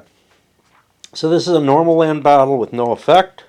And now, since I forced Traun to attack, he has to play cards first. He doesn't have any. That's part of why he played that card. Prussia does have some. Prussia has this weird card. It is an interrupt, and it's marked as a battle card. I think that means I only want to play one battle card, because otherwise I can't play a second one. I'm not sure, though. I really wish this was purely an interrupt instead of saying battle card on it. But I think if I play 2, I'm negating my ability to play that. So I'm holding that on hand. Let me make sure the Austrians don't have one, because I was probably looking for interrupts instead of battle cards. Hold on. Remember, Traun is attacking, so he would have had to play his card first. So I know he hasn't played one, so I can actually play 2. So I'm going to add +2 to my battle roll, -1 to the enemy's battle roll. So, what is our basis? Our basis is our command points are 3 to 2. So Prussians are at +1. Plus another one for army rating. So Prussians are at +2. Prussians are at +3, +4. Austrians are at -1. Am I under 30? I am. I'm over 30. Oh, fuck. I would not have brought all these troops then. I do not want to be over 30. I would have left another guy behind. Because I take a percentage hit from that. So I don't remember what my number was anymore. +1, +2, +3, +4. +4 puts me at 8, 15% to 2%. We're definitely going to win this. 15% of 30 is not going to push me over. Like, if I could have brought a bigger force, it might have been a good idea, because if I could get to that 15%, but that would be a huge roll, with a large army, I would have been able to get the major battle victory. I'm not going to, there was no chance, basically. I forgot about the -2 SS. Let me recheck that, make sure that that's the case, because it's really weird, because I'm going to be accumulating worse hits against me with the warn markers and everything. And you can end up worse than demoralized. You could end up keep hitting the enemy, and your warn marker goes to -3. Their demoralized still just stays at -2. Unless you can figure out how to... right? When does if a winning force suffers any losses, it takes a warn level. If a force that's already warned fights a major battle, it takes a warn marker, even if it wins and suffers no SP losses. You don't get a warn marker if you're beaten normally, unless you manage to get a warn marker already. It's really Byzantine, and it doesn't make sense. I think what there should be is both sides get a warn marker, and demoralized gets you an additional -1, because you're not going to have any chance to recover from your warn marker. I think that would make a lot more sense, that the loser gets a warn marker, because those can go up to -3. Like, and that way each time I'd hit the demoralized force, it would keep getting worn out, right? But as it stands, it doesn't do much. And yeah, I mean, pursuing the enemy can put you in a worse situation than the enemy is in terms of fatigue and whatnot. That's hard to accept. Anyway, I'm probably not going to want to pursue the enemy until I rally. I can't rally until I go back here, and then I can overrun this and destroy it because it did not manage to successfully raid, which is cool. And then go back and try to attack other stuff. But because I don't want to siege this, oh, I don't have a depot, but I may not need one, right? The integration of the supply is just painful to me. How does it supply? Enter a space with a fortress or depot. Yeah, okay, so the fortress will work for me. So I just have to go back here, wipe one of those out. I can't get rid of the other one, but then I can start doing stuff. Whatever. Okay, and I took a casualty, which I haven't marked yet. So there's that, and I gotta put one over here in the force pool so that I remember. Okay. I don't know where he's retreating to. I feel like I'm confused for some reason. Oh, I forgot the -2. Yeah. So I'm not at 8, I'm at 6, but that's still 15%. So I did 4 hits on the enemy. I took one of the Saxon. I probably ought to get rid of that last Saxon Cav as well, but I don't want to lose Cav. Cav's expensive. We're successful in the battle. Did we spend? We were at 7, 6 to move in, 5 because of short supply hits you twice. I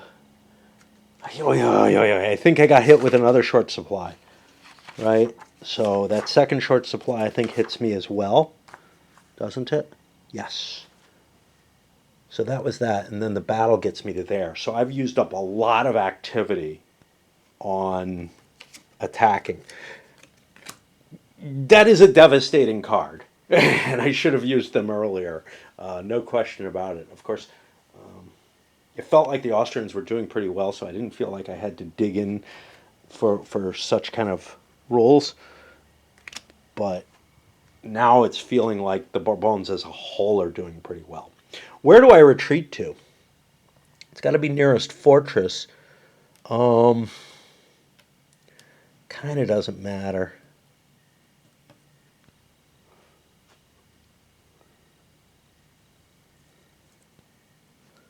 And this goes up here as we do that kind of stuff. Prussia's here. Now, ooh, I could leave a unit behind, which is probably not a bad idea. Let's get that back. Because otherwise he can siege automatically. So now the Prussians move back. They overrun this and destroy it. They have improved their supply state, so they lose the -SS marker. Rallying would cost me 2. I don't particularly want to do that. So I'll move down to Glatz for 1. Oh, I'm out of supply if I move down to Glatz. And then I can't siege, right? I don't know. I don't know if you... I'd get a -SS, though, because I would have...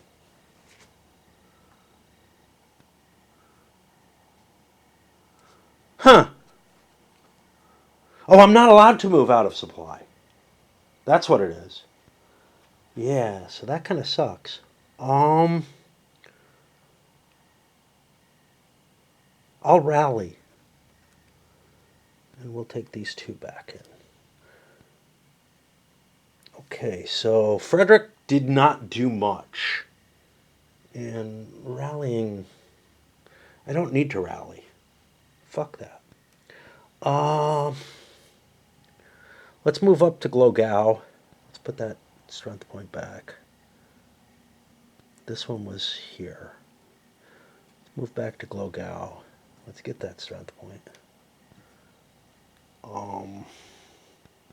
And now I will rally automatically in a bit, but I got to figure out Dessau, and I got to switch batteries. And yeah,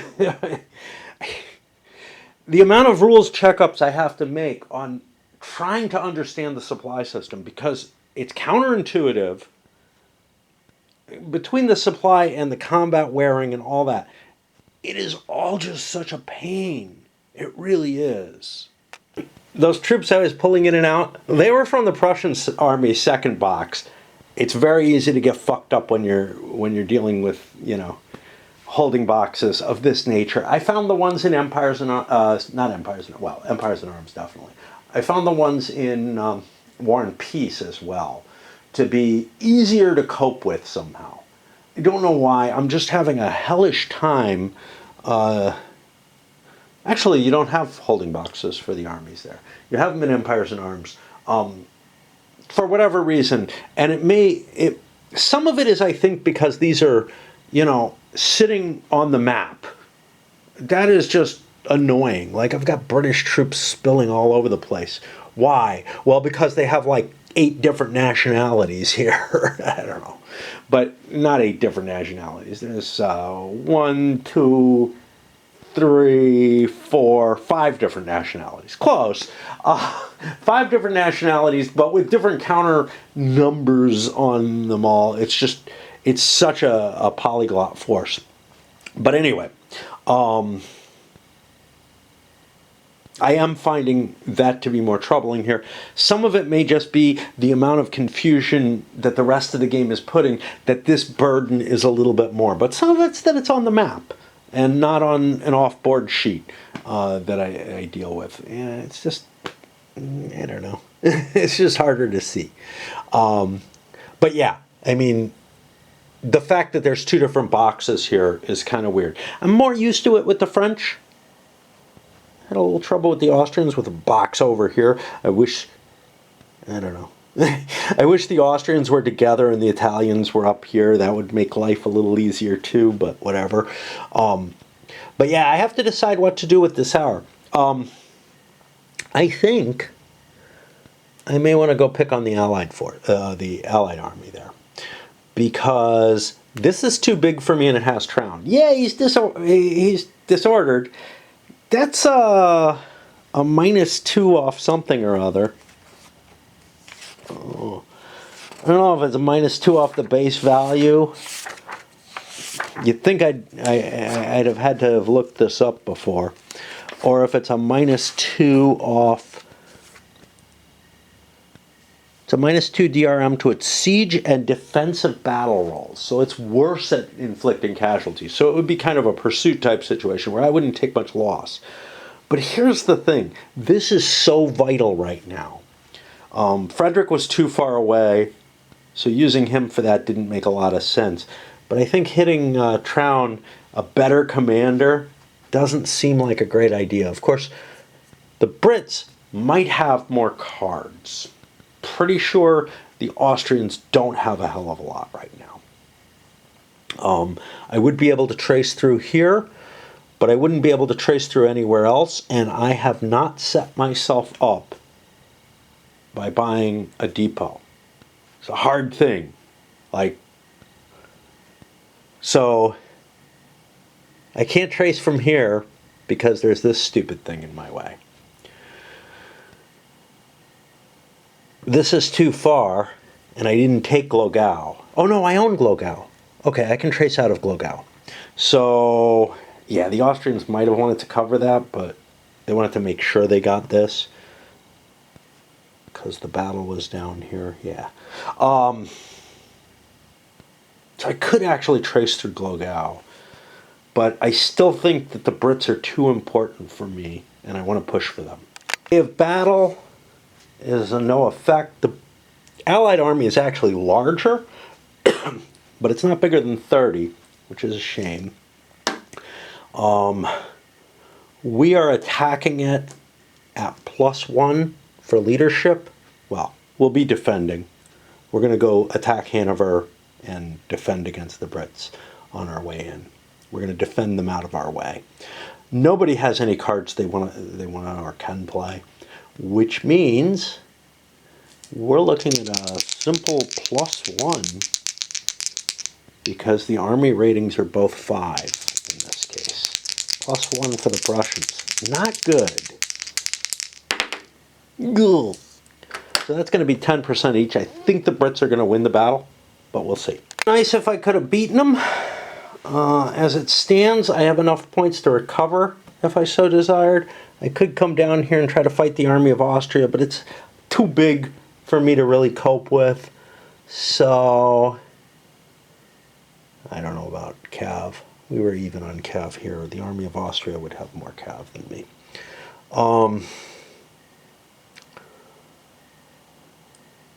I think we just give up. See, we have 3 action points left. If I move into here, he could intercept me. That wouldn't be great.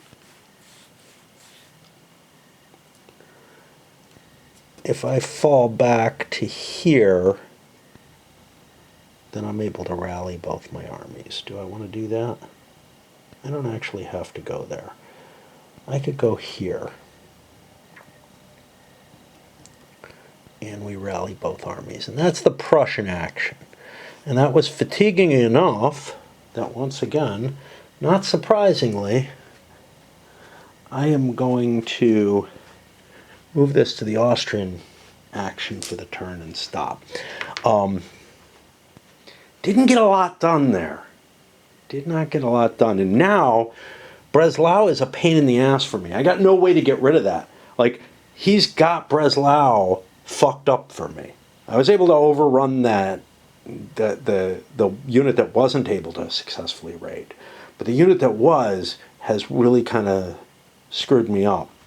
The one good thing I've done is I put a warn marker, that's a -1 on the British Army. That means the Sax will be in better shape when he launches his attack on Hanover. He has a big army, does he not? He has the Army of Flanders. It's not that big. It's only 21. It's still smaller than the Allied army. But, whatever. Yeah, there's a problem if you allow your army to not be if you allow your best units to not be the majority force. The French, though, are still 3-point armies, which means we really suck against them. We have the Sax, and we maybe have cards. I know the British don't have cards. I know it. The French don't know it. They might have thought, well, the British could have held off a card and let old Dessauer, fight what was likely to be a losing battle and hold a card for the better battle. I don't know how likely that is, but I got to take the chance that I got to take. I need to take this now, because if this gets here, that basically installs Maria Theresa's husband as the emperor. All right. Like I said, we're pausing here. Here we are Tuesday morning.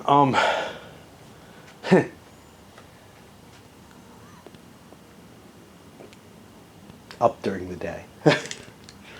I expect to be up. I've got Raid playing by itself. Kind of cool thing, my GMT fall sale order arrived. I've been horrible in terms of ordering too many things by pre-order. I've got to stop doing that a little bit. This I probably would have pre-ordered anyway. Part of it is just, pre-orders from years and years back are all piling in at once or something. But the last couple of years, I've been able to find like 1 thing, 2 things that I want to order. In this case, I picked up just one little lousy Lunafoil game that it feels so minuscule compared to what I used to get. But I may really slow down on ordering GMT stuff if the recent production issues and whatnot are really tempting me to pre-order less and less. Things like Border Reavers, yeah, it had a few minor production issues, but it also had so like the last 3 or 4 GMT games I've opened up have had some kind of counter issue at least, which is why they sell the replacement counters, because they can't do these packages for everything. But quality has just dropped tremendously from what it used to be. But back when Gene was at the helm,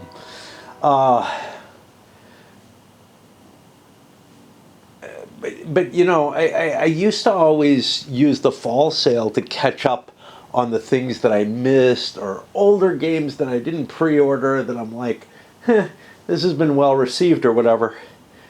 Yeah, I gotta leave myself more room and pre-order less things.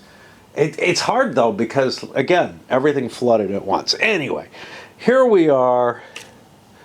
It looks like I haven't cleaned everything up. Ready to do the Austrian turn, which is kind of cool. And I gotta get a pipe.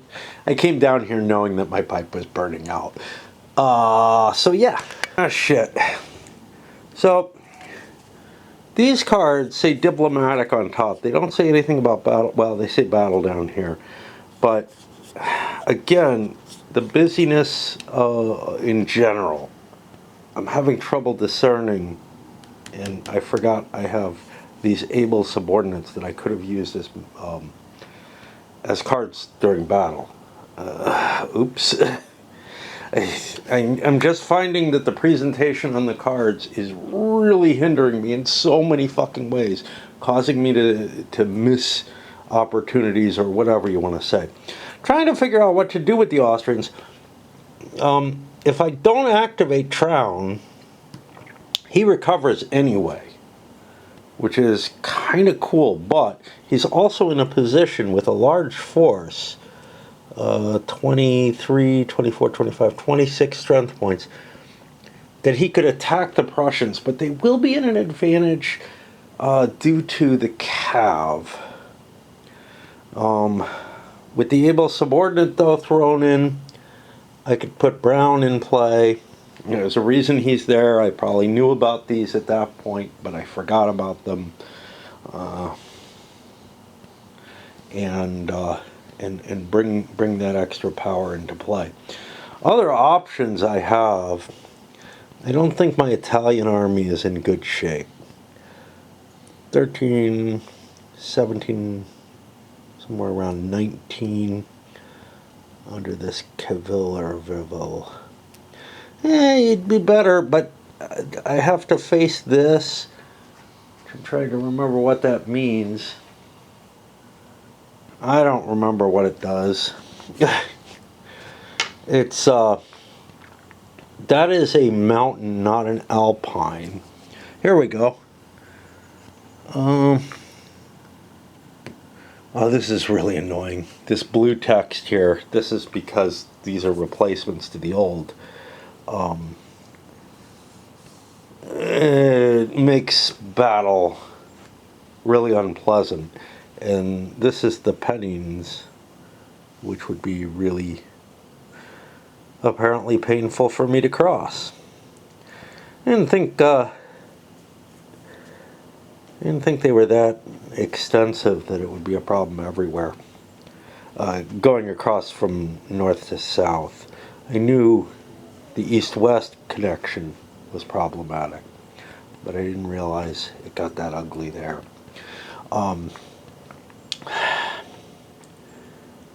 I don't really see too many other opportunities. My other army the army of Italy that's there, which is 19 strength points. Now I could move that up, join Traun, and have a much, much larger force. And that would put me up to 39, 40, 45, which might start meaning that it was worth being up at the 31, but it's only it might, right? Those big armies, like as soon as you go over 31, you start paying a penalty that's just high. I wish this were smoother, because you should get some advantage out of, any additional force that you have available to you. Given that the battles are kind of abstract, it doesn't mean that the actual battlefield is like it doesn't make sense that like a 31 army is going to do less damage than a 30-point army.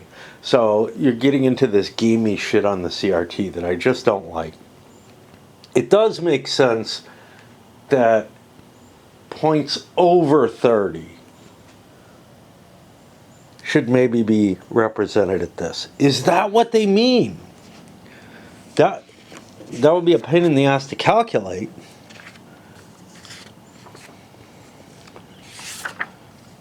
Major battles. Yeah.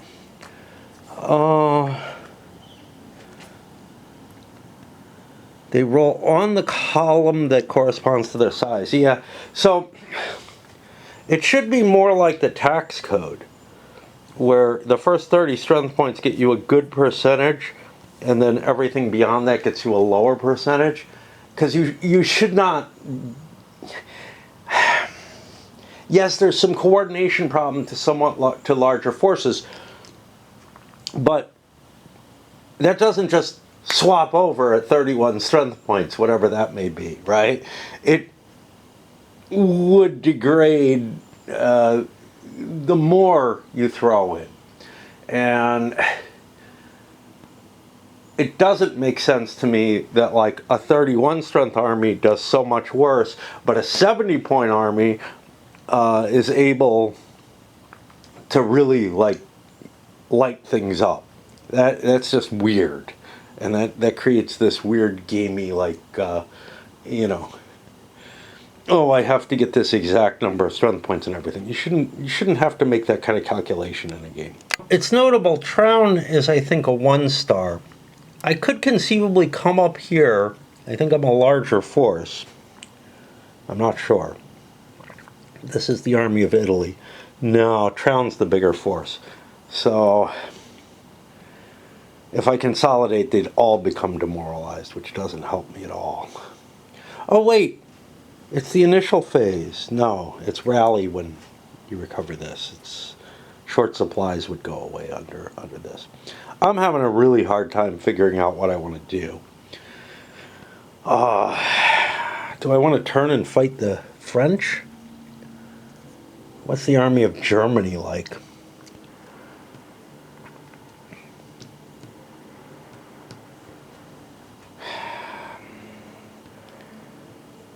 I can't really afford... See, he's not strong enough to really dominate the French. Traun probably would be. But then, what do I have relegated to deal with Frederick? I mean, this is still in the area, but it's not really potent. Oh boy, I hate these hard choices. I just feel like Austria has no good choices right now.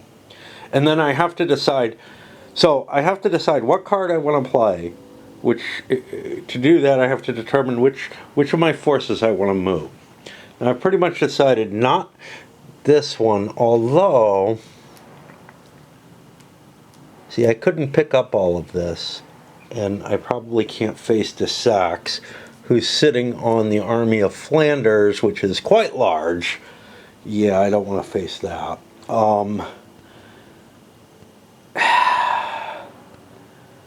I mean, I feel like my best option... Oh, God. What about the army of Austria? How's that? That's relatively small with a lot of cav. So if the Army of Italy picked up the Army of Austria, it would not be able to siege anything, though, which is kind of what I'd want to do. Fuck. Just left with, Jesus, I kind of don't want to do anything. Because of the points on my cards, I'm going to play this 2-point card. I'm going to activate him. He's going to move up, grab this. I'm going to leave the Saxons behind and attack Frederick. Frederick's my greater threat, but I would love to be able to retake Vienna. I could just, I could just run down there and take Vienna. Yeah, let's head this way instead. I think that makes more sense. What I was going to do was run up here, count on using one of my battle cards to bring Traun in as the subordinate, because the problem is Traun is a 1-star, he's a 1-star. He could command both of them. There's nothing against that. But then I wouldn't get the Traun advantage, but with an extra battle advantage in there, I'd probably be able to beat Freddy. But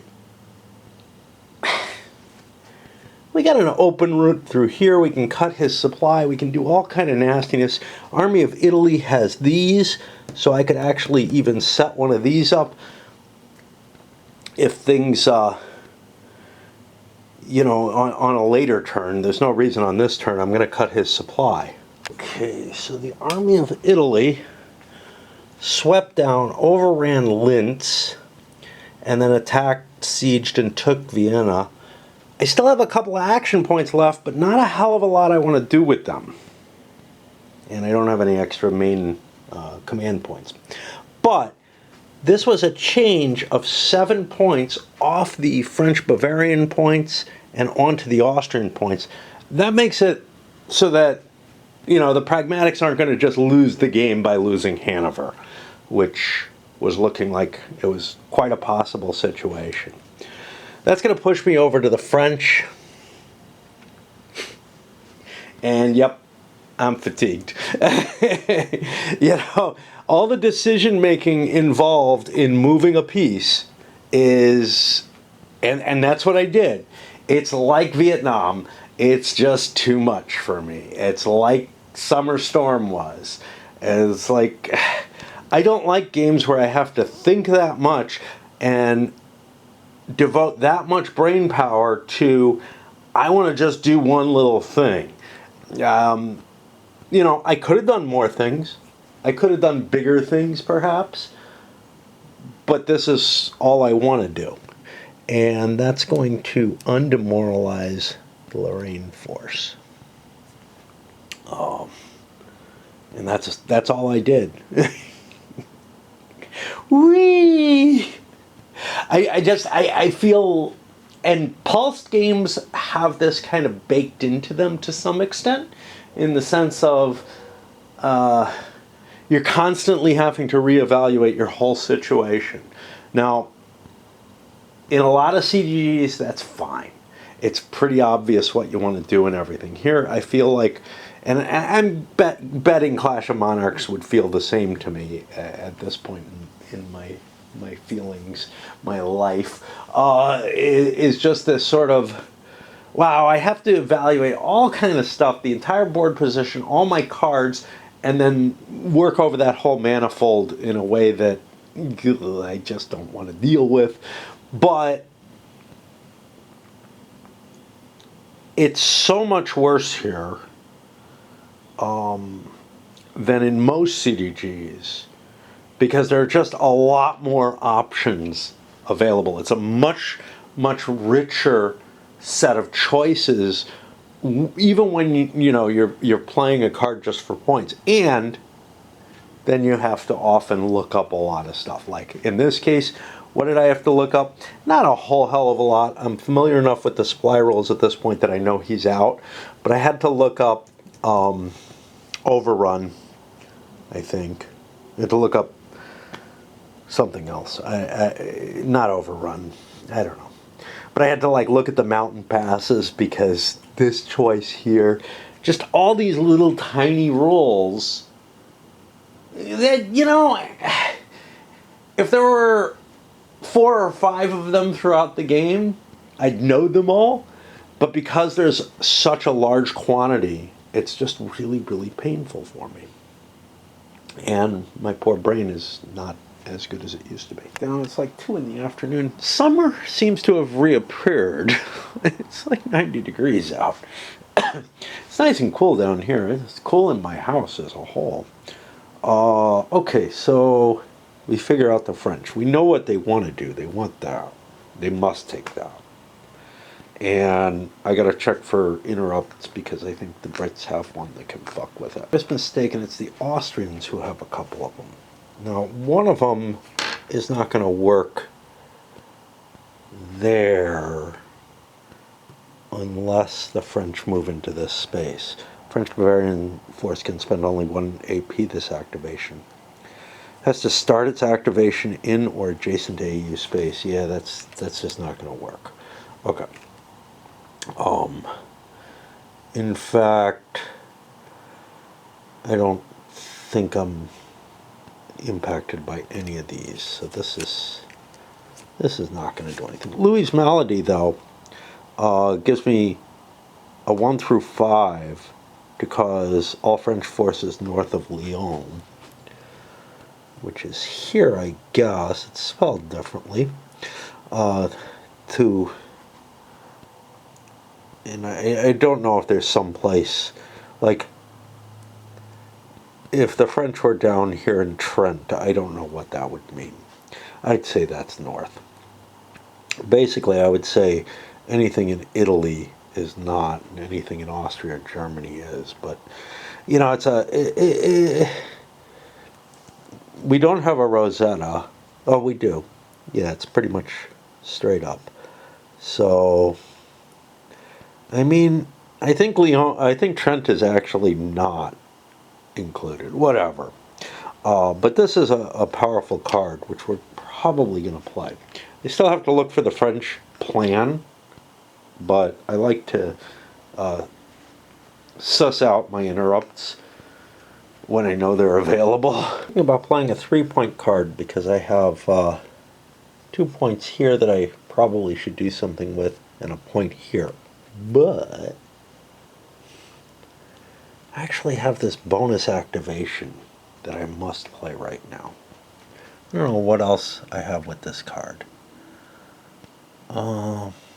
That's in Italian theater. I can use that for the Spaniards.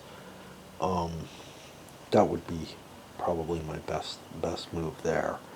So granting them an activation, which they could use to bring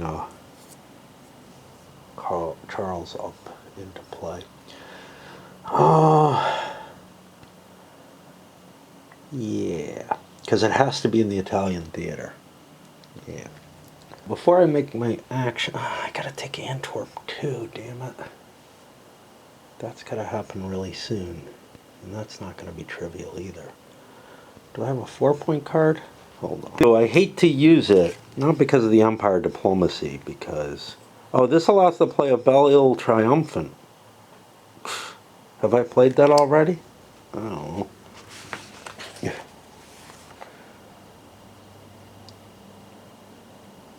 Well, we wouldn't know. I don't think I... You know, it's probably in my deck. I don't really like that, but... I think I played Empire Diplomacy already. So, I don't know. Who knows?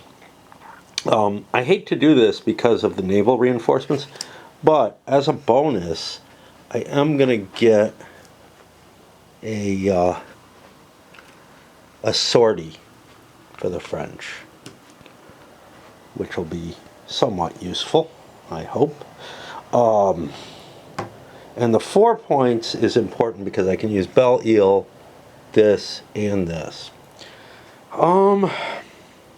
But in order to do these things, I need to get first a depot up here so that I can operate up there. I can only supply like 5 French from there. And here, I think I put another depot up here so that I can go take Prague. And we'll start with this force. Oh, I'm in supply. Screw you, man. But something horrible happened to me to cut me out of supply. Like a horrible card that... Yeah, I don't need to play this. That has put me in short supply, but I'm able to get rid of that somehow. Because I'm at the beginning of my supply phase, I can get rid of it. Okay, sounds good. So I think I'll move that first. I don't count on the army of Germany being able to face him, right? I got beaten back or something. I have 14, 18, 19, 20, 21, 22 strength points. What does the army of Italy have? It's smaller. Huh. Maybe I should go after it. Go take Vienna again. Those 5 points are pretty important to me. As soon as I declare I'm going to move that piece, the Austrians are going to roll this. So all French forces north of Lyon can only spend 3 APs. This is really horrible. It means the Saxe fails. And it means that we're going to end up holding on with Francis. And it succeeds, so I will leave this face up for that point, but I gotta write it down. It's definitely, unless he's being poisoned, and if so, I'm giving up 4 points card, which is, you know, like 2 of my armies operating, basically, right? This is the kind of card that I don't think a player should ever have the capability of playing. You know, if Louis is sick and it's not my doing, then I should not have a card to choose when he gets to be sick. And honestly, I doubt that I should anyway. Like, and certainly not on a 1 to 5, man. I mean, that's clearly not meant to be poisoning. It's meant to be stating that, this is Louis the 15th, I think, you know, that he's just naturally ill, right? And this is not something that I should have any kind of control over, and certainly it should not be based on whether or not I can move forces on the board. If it were a 1-point card and it had a very low chance, I would think poisoning is cool.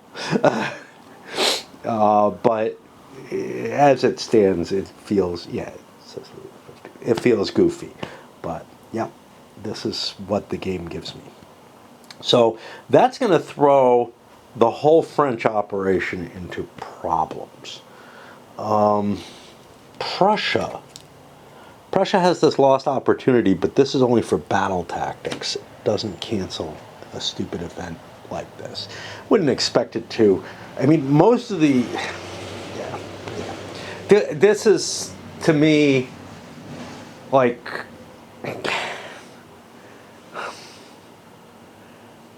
I don't know who I am, right? I'm no longer a human agency when I start playing cards like this. And I'm not talking about, oh, which person am I role-playing as right now? You know, am I the Emperor of Austria doing this, or the Empress? Am I, you know...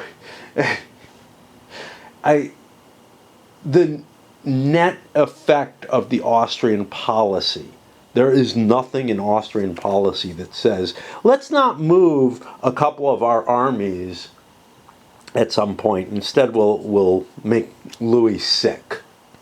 It's alchemy or wizardry, you know. Now, the only way you can make an argument like that is something along the lines of, I'm not playing as the nation and its goals and capabilities.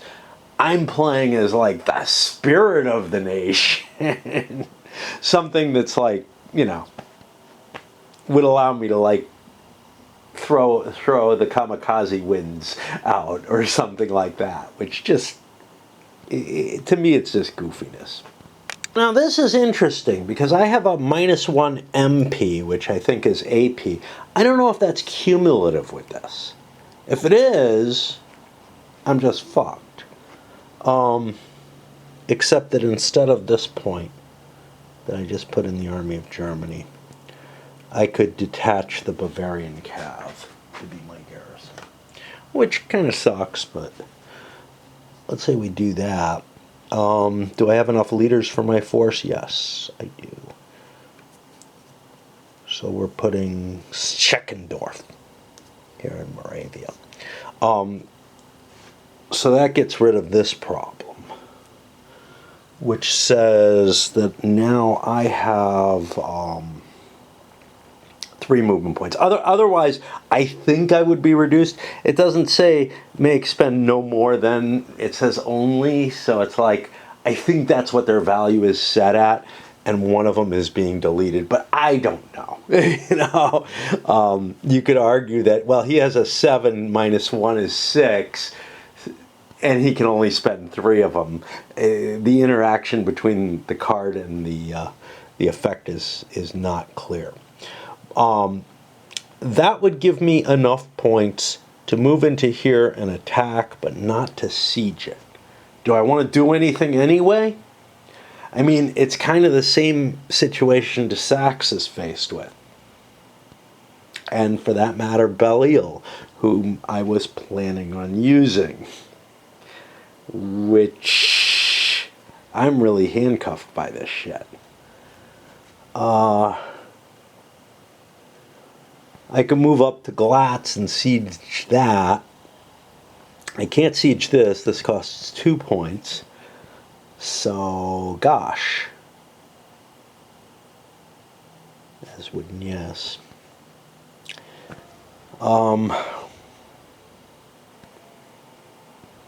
I guess we'll set down to here. That gets us to 1.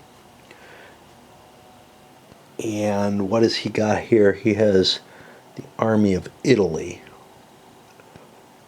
which is not very big. Do I want to try to withdraw? Well, there's no penalty. Let's make a roll. I would be able to succeed, so like I don't want to think about it too hard if I'm not able to succeed at all. I think I do want to withdraw. I don't want to fight that army. So that's 2 of these points. We successfully took Vienna, and that's not good. This game may be over, because I'm looking. French are at 16, 20, 24 points total. I think it's 26 I have to get to.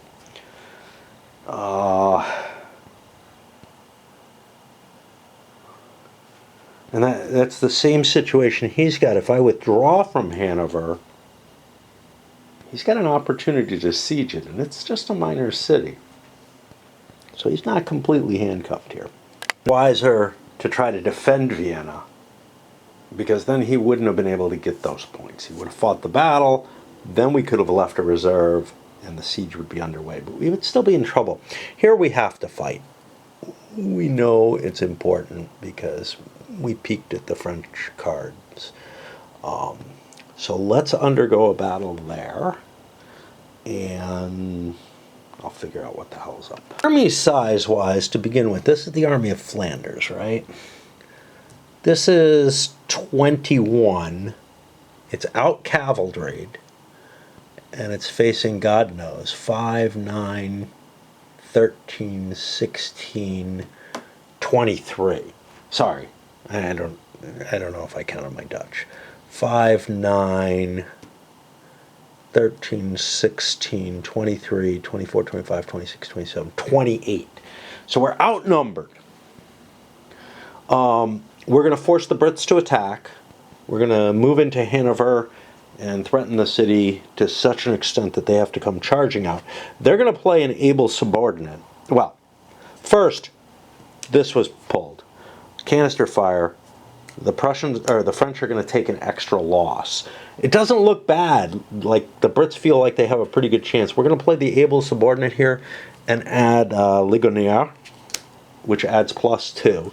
So now the French would be a +1, but the French have, oh, actually, I say the French are at +1, but actually they're at minus, the Brits are at +1, actually, because the army ratings, the British Army rating of 5. But we have de Sax's brilliance, which increases the French army rating to 4 permanently. So all French armies go up to a 4. And I mean, this is all units, all French units, but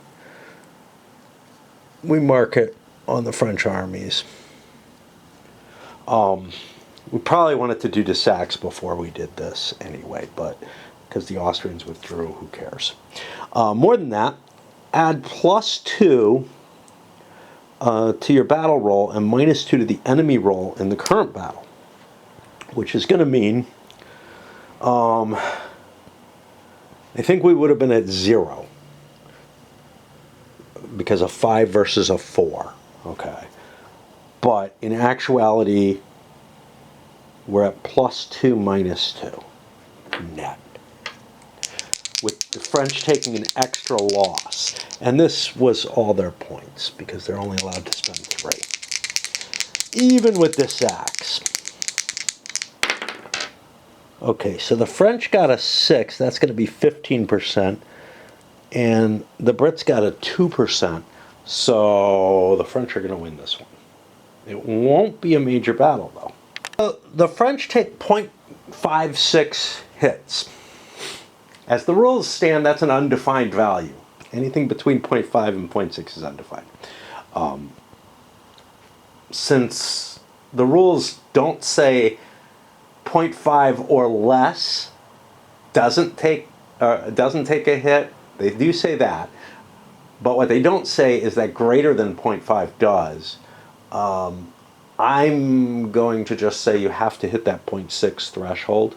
I don't know which way was intended, but one way or another they should have written it correctly, so, you know, it's perfectly reasonable.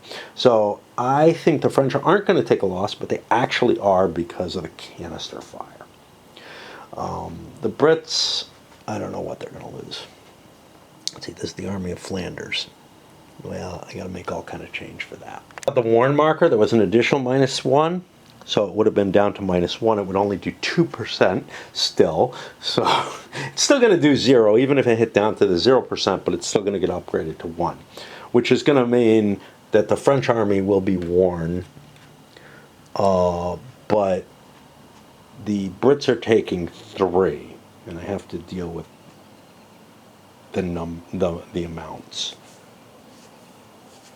There would have been another 1-point shift in both directions because the French don't have much cav and they were outnumbered, but that would just bring the Brits back up. No, it wouldn't touch the Brits. It would bring the French down 1, and they went from 8. I mean, they have quite a few 15% here. So they defeated them.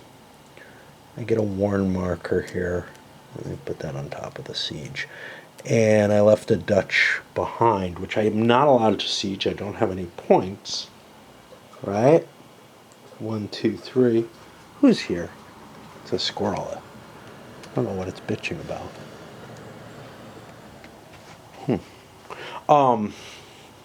Anyway. Yeah, so I can't take Hanover. Right? I think that's what we decided. Now, unfortunately for me, I do have, or had, the Saxe Rising, any fortress currently under siege, but that has to be played before 1744. I'm not able to do that, so he's not able to gain his glory. That leaves me with 1 point left here. I did the leader loss checks. I'm trying to think. Oh, the British retreat. So they fell back here. I think ports are a supply source, right? Can't remember that, but I'm not sure why. Well, you're allowed to do sea movement. So let's find supply source. Port. In the Balearic, Tyrrhenian, and Adriatic. Where's the Balearic? Doesn't sound like That's over here. Yeah, I don't think I can supply out of the port. The British and French may trace to friendly port spaces on their coasts. That is not how. That would be a problem. The Brits have no fortresses, so they'd have no supply at all. So I'm actually not in supply. Has my supply state worsened? An enemy force moved into the supply space and has more SP than any friendly force in that space. So this is kind of interesting. I think I actually took his supply away by moving into Hanover, because that was his only source of supply. Wow, that sucks. That's how I read it. Okay, it has been destroyed, captured, besieged, or blockaded. I'm going to say that that's what happened. So we do actually get a -1 for supply state there.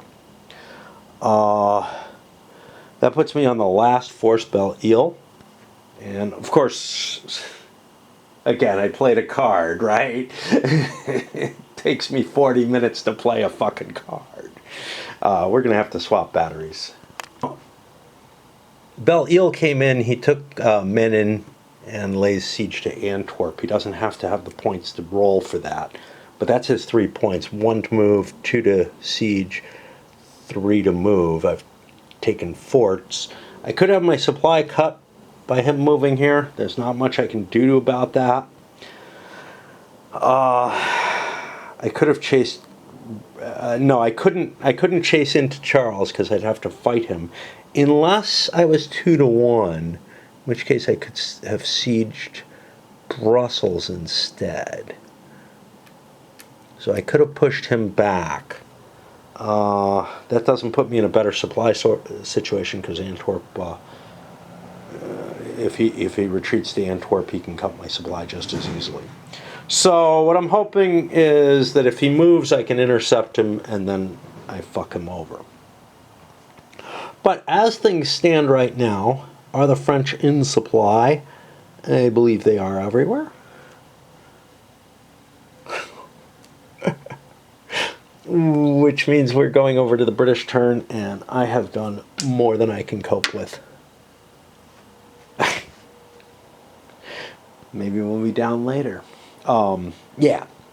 Point-wise, we took another point from the Austrians, which I recorded. That puts us to 25, which means one more point and the end of the season, and we win. So if we get like an event victory point or something like that, we can win the game. So I looked through both my hands to see if I have an interrupt that gives me a victory point, because there are some of those. I do not. I have one that I think might, which is the Maurepas Descent, but remember, that takes 2 cards to play, and I don't have both of them in hand. And I don't know if both of them are interrupts. Maurepas Descent itself is an interrupt, but it can only be played after that other card, and I may or may not have it. So yeah, that's it for now, and I think I'm going to go get drunk or something. Well, it's very, very early on Wednesday. There's a pretty moon, just a half moon. You can't see it here, but anyway, I won't show it. It's probably not as pretty now.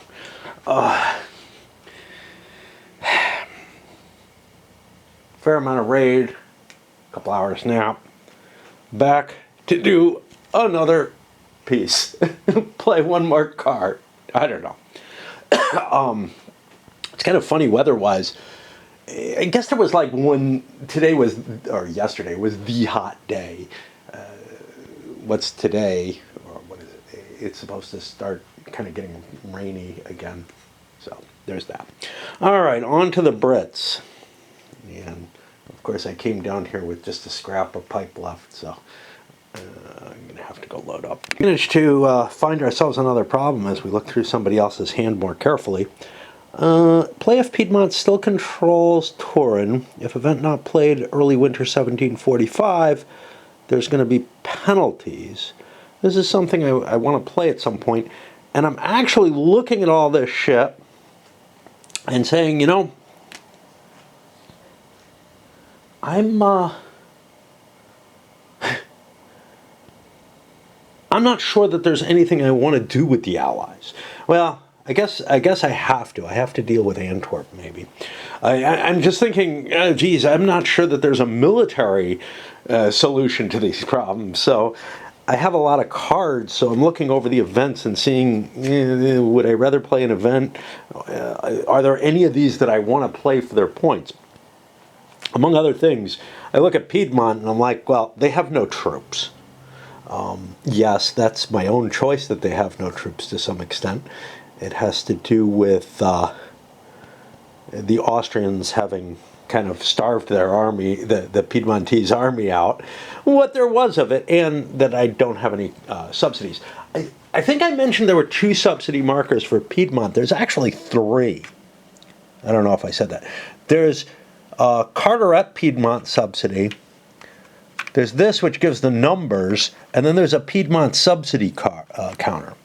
All very interesting. Why am I looking for that? And one of these has, this one has a reverse, which has the same values on it.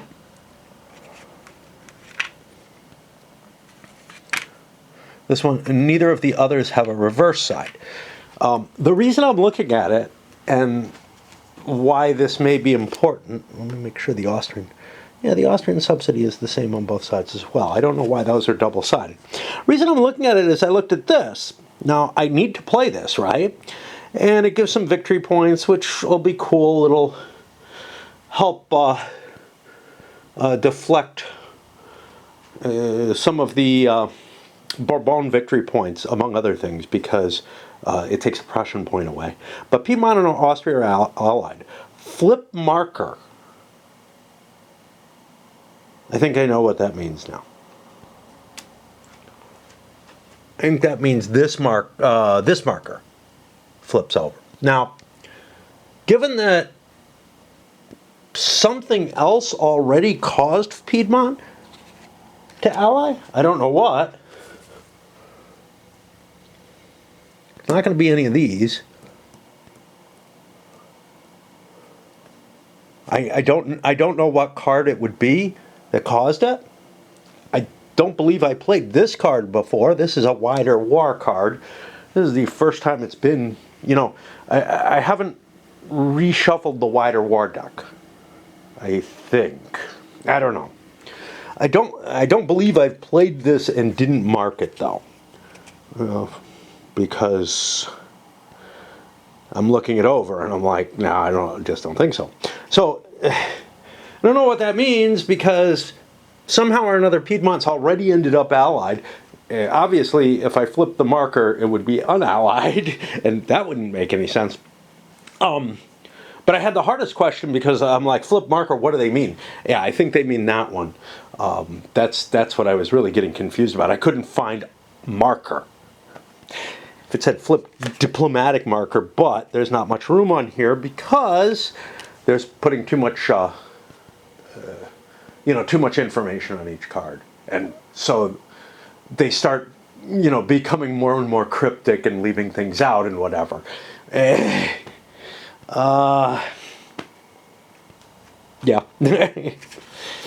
But it's another burden that leads to more confusion again. Now, this one I was able to figure out, but only after picking up the camera and discussing it, because I had already kind of struggled around and just didn't realize what marker. Well, okay, Allied, flip marker, that's that. It says Piedmont Allied. But something's already triggered this, so I don't know what's up with that. I don't know who did and how. It was not triggered by this. By making it all the way to 5. That much I know.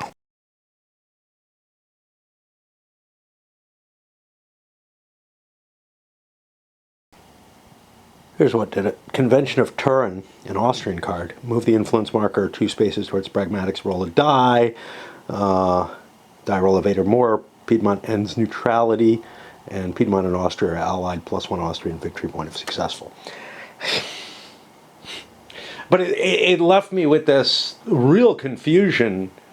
Again, it's trying to express too many rules on the cards. You can't do this much. You just can't.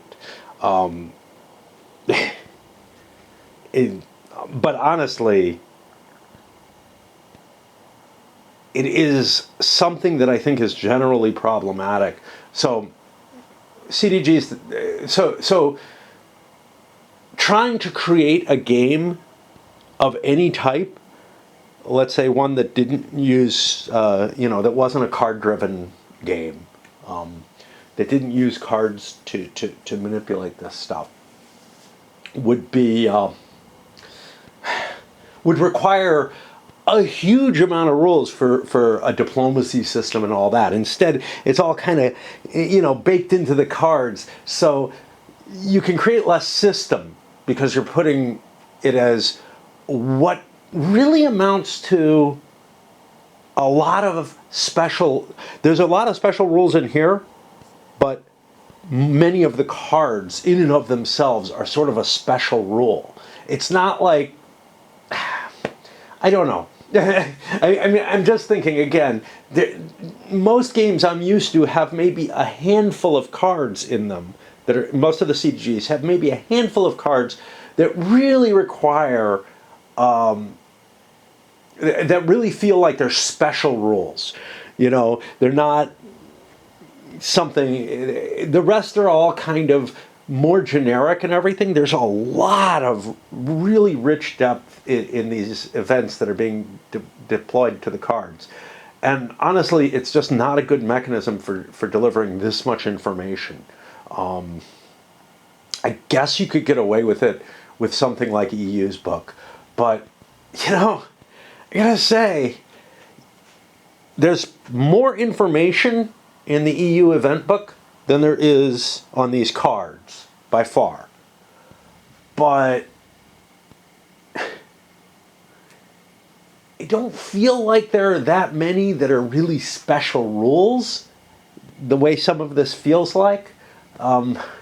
They feel like they're more, you could say, well, this track, is the general rule and being able to modify it in various ways. And I guess this isn't really all that much more complicated. And what the hell? Oh, this is the one I already played. Yeah, now I got to reshuffle another deck. But I had to find this. I had to find it because I kind of had to know, have I played this card already? Should I have written it down? Thing I'm trying to consider, I've got this Flurries and Intransigence card, which I can no longer play for anything except points, so it seems like a great choice.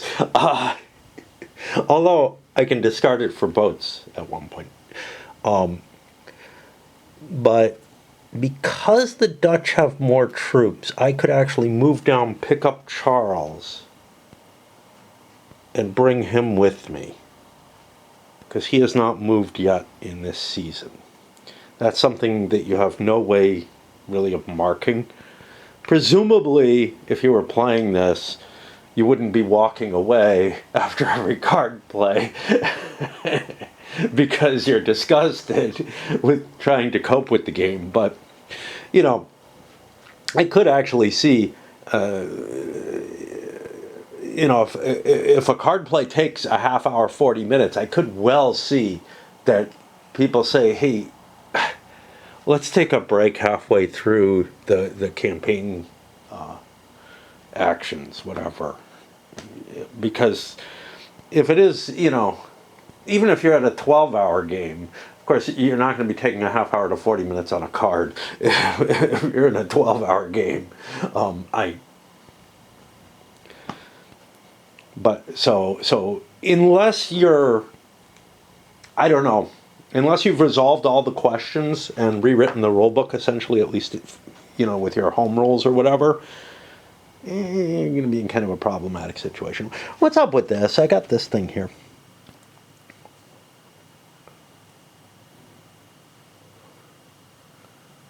Okay, this doesn't do anything. The French player may heretofore advance at one space each time he plays a card for CPs. What did I play for CPs with the French? I think I played a big card, and I did not advance it. Special rule that I forgot.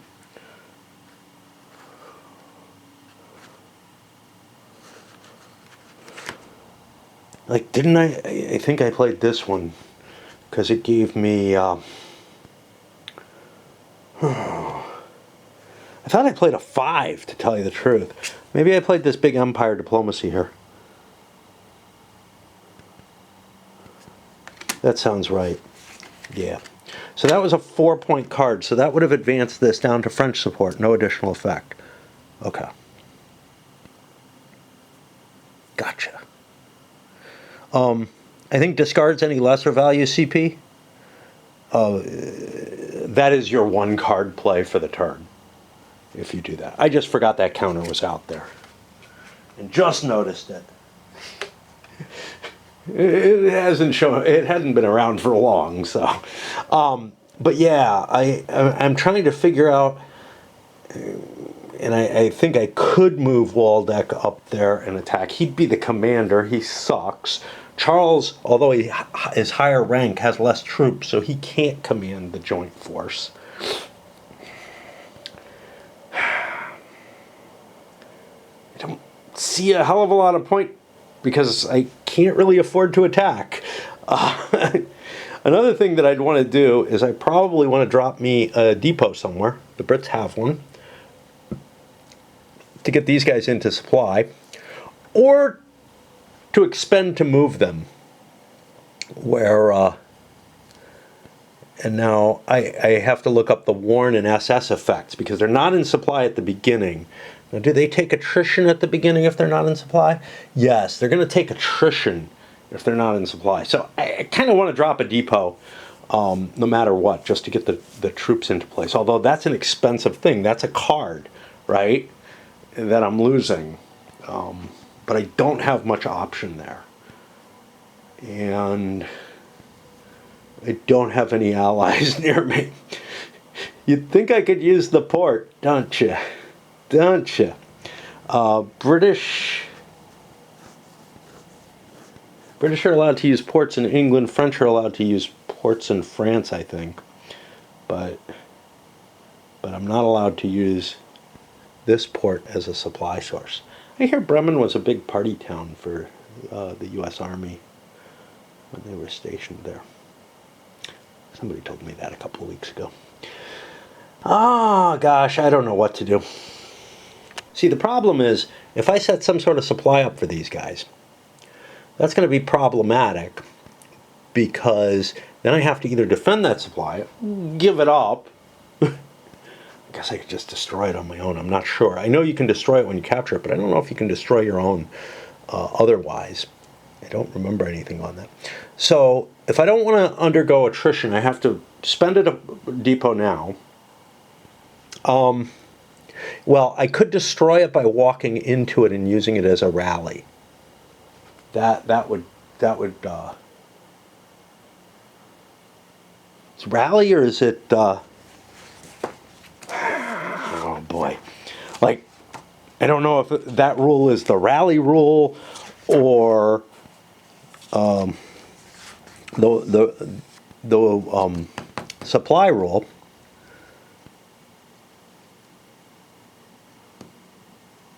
Expending 1 AP. Okay, no, I cannot rally it. I can resupply by walking in, but by building it there, I would be back in supply. So that doesn't help me.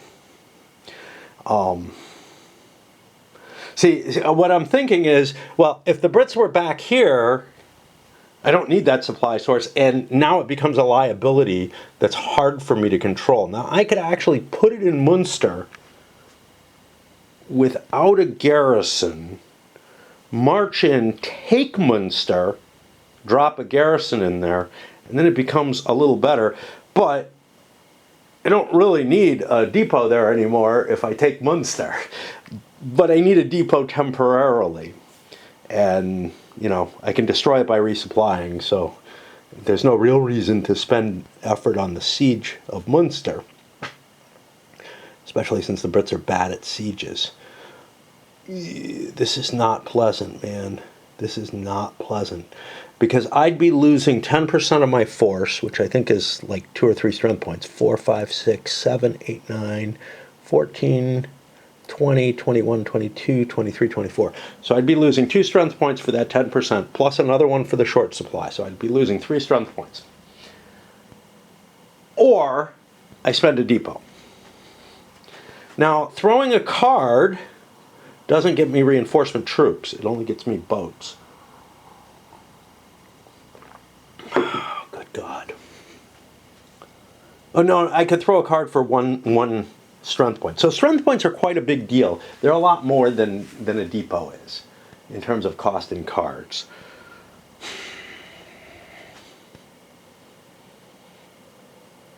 And I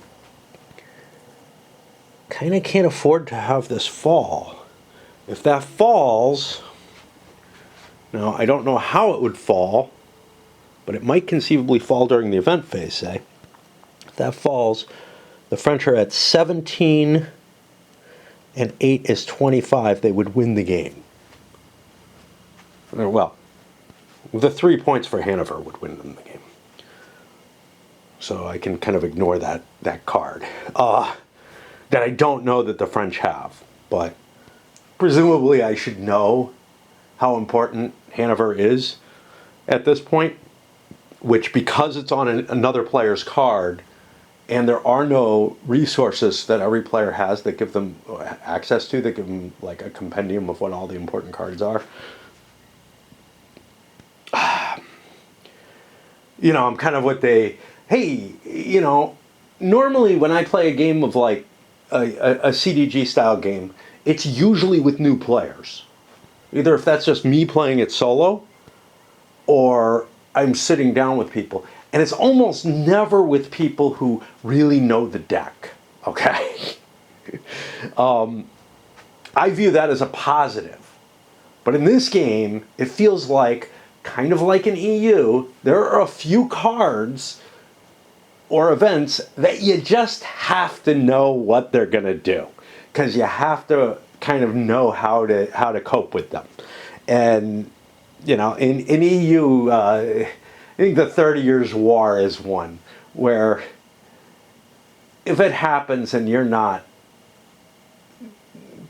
there are a few events that you know they're going to happen, and you kind of have to know what to do to deal with them.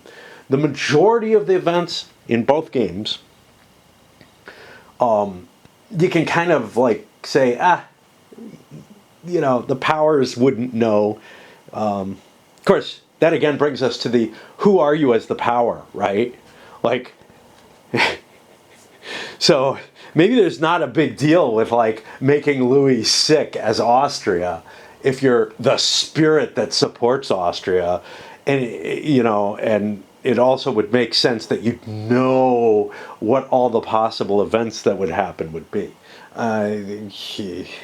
It's one side of looking at a way of playing the game, but the other side of looking at playing at it is trying to, you know, play it like you would a lot of war games, you know, or a lot of historical games. You don't know what all the possibilities are going to be, and that seems kind of reasonable. You don't know the limitations and boundaries of, you know, the possible events that can happen. And I prefer that latter form, but people who are more into a competitive gameplay, I can definitely see where they would hate to have, you know, something like this win France the game when I don't know how they're going to put Charles in charge. Here's the one thing I can tell you. I know that the French have enough points to win if they manage to put Charles in charge, and perhaps I don't know how to stop them, right? I don't know what mechanical aspects are going to stop them. And this is kind of the thing, like, you know, I could have played that card without thinking that makes Hanover unimportant, and the French don't have to capture it.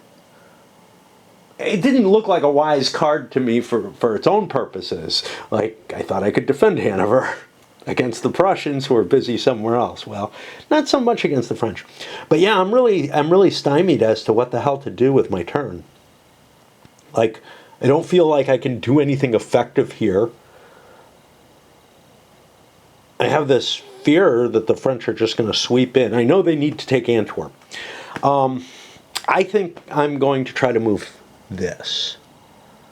which only requires a 2-point card, so I probably won't spend this one. And sorry for the amount of time I'm agonizing over these choices, but it really kind of feels like I just don't feel like I have any good options available. But I think this is the best that I have, and I'll eat my depot and the hell with it. More problems. Now I can use that 1 point for something else, maybe. Maybe. I don't have any 1-point leaders is the problem. Who's in charge down here? He's not mine. Lutram is here. Where's Emmanuel? He's up here, and I know he's Piedmontese. He could walk off. I could use that. The only 2-point card I have is this Allied Reinforcements. It's a one-time event, though, so maybe it isn't too bad. It's getting Hessians, Hanoverians, and Austrians out of nowhere with any British force in Germany's spaces.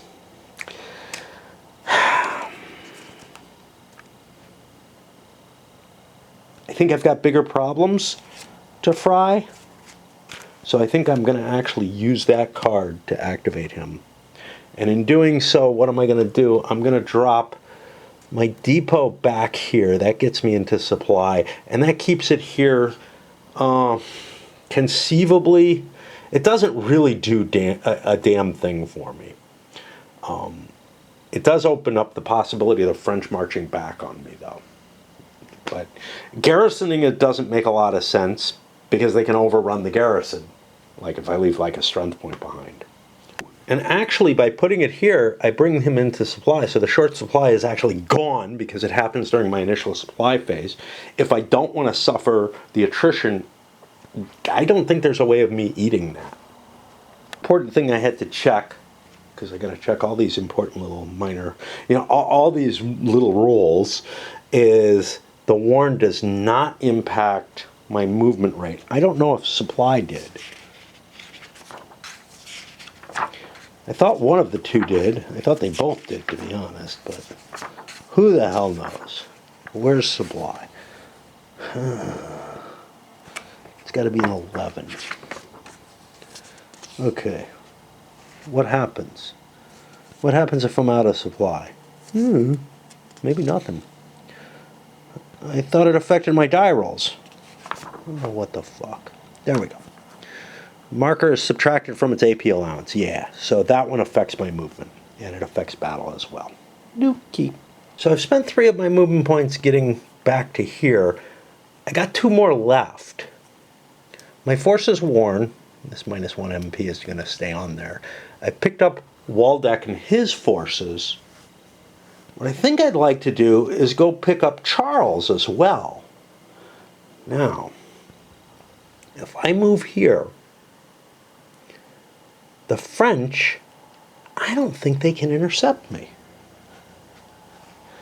They'd be able to intercept me, except that means moving out of supply. Now, if I recall correctly, you're not allowed to just walk out of supply.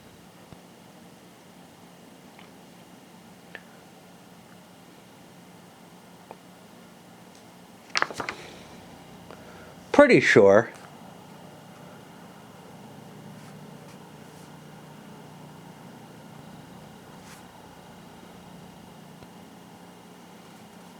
Force must be in supply. I'm not seeing an inhibition.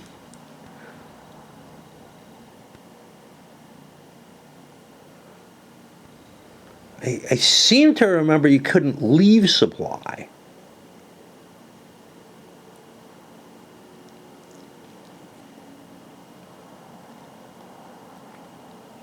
But I don't see any prohibition here as I'm looking. But maybe it's under movement. We'll go look there. But then after I do that, I have to go look at interception. Because even if the French aren't allowed to move out of supply, they might be allowed to intercept. And they might be allowed to intercept leaving, well, they certainly would be allowed to intercept leaving a holding force behind. Or a covering force. But Do they want to attack? Sure, the Brits are worn. Or the Brits could, you know, so that's kind of the danger here. How big is that French force? There's a question. This is the Ox force. It is huge. Okay, we're going to stop the Brits there because he's got enough force that he could leave a covering force behind. It takes almost nothing. It's like 5 strength points or something like that. And I could even leave a leader behind to maintain the siege even. And he could fight me over here at Maastricht. So that's that. We hit the rally segment, at which point, because we really don't want to fight both worn and demoralized. How did we end up worn? I think we were worn before we got attacked. And so we ended up picking up both. It's hard to get both, but it's like you can get worse in worn than you can get off demoralized. So like an attacker on a, we already talked about that. Okay, so that's my supply segment. I've managed to cover everything there. That's going to put me on the event card segment. We'll throw back here. And look, I did a card. I did another card. Seriously, you know, and this is the amount of effort to play a single card in this game for me. Obviously, with familiarity with what the cards mean, once you come to an interpretation of the rules and whatnot, and that starts settling in better, but there's just so much fucking lookup, and I keep doing this to you. Why? I don't know. Because I'm spending so much hell here that I feel like you should get to enjoy it or suffer with me or something. All right. So I moved a piece, and it took me, you know, again, close to 40 minutes to move a piece. Maybe more, I don't know. And I'm done for a while again. The painful thing about all of this is that it feels like it's taking longer for me to do each action, each turn, whatever. Like, and that has to do with the situation, the circumstances, having to worry about people behind me and everything, and the fluidity. I mean, that's kind of good. It's nice for games to start out slower and build up, but you kind of expect that you start to get a feel for the game, and I don't feel like I have a good feel for the rules that are present. And I sure don't have a good feel for deciphering the cards each time they come up and making my decisions on them. But yeah, a lot of it, you know, look, if I was really comfortable with the roles and knew what all the supply situations and everything were, this would have taken a lot less time. But there's so many little rules in here, and they're just not sticking in my head. Kind of reminds me of you know, a couple other things that I played recently, which leads me to worry, is this me? Am I just getting stupider? Am I being more careful than I once was? You know, I know people would always catch me and say, you made a mistake with this. Well, I'm sure I'm making mistakes here too, though. I've caught a few of them myself. Back down not too much later. The sky is really pretty out. It's very clear. There's too much light pollution to see a hell of a lot. You can see a few bright planets and stars. I'm doing the event card phase, and the only card the Prussians have that they could play seems to be this one. It looks like a powerful card. So you put a depot in the forces space. Hey, that's what you get for free, and you roll a die on a 1 through 5. The player, the enemy whose territory you're in, discards a card of his choice. On a d6, he has to discard 2 of his choice. And then you get the activation, a 3-point activation. So it just seems really, really potent. The problem is, I'm never in a position to use it. It's only playable if you have a major force in an enemy-colored space that is not currently a Prussian-controlled fortress. I guess if you're besieging a fortress, you could use it. But otherwise, it's just it's really tough to engineer. So I've generally been successful with my Prussian sieges and ended up taking stuff. And I guess if I sat around outside sieging, because it's very unlikely you're just sitting in a blank space, unless you got forced out of a space or something like that. And the few times that I haven't been in enemy territory. Anyway, I got no card to play for them. We run into a problem card. The French. Hey, I've looked at this card before. Play if France or Bavaria control Munich, Passau, and Frankfurt. French Bavarian have 5 or more victory points, and either Bourbon alliance controls Hanover or British Protocol of Neustadt event has been played, which is a British card.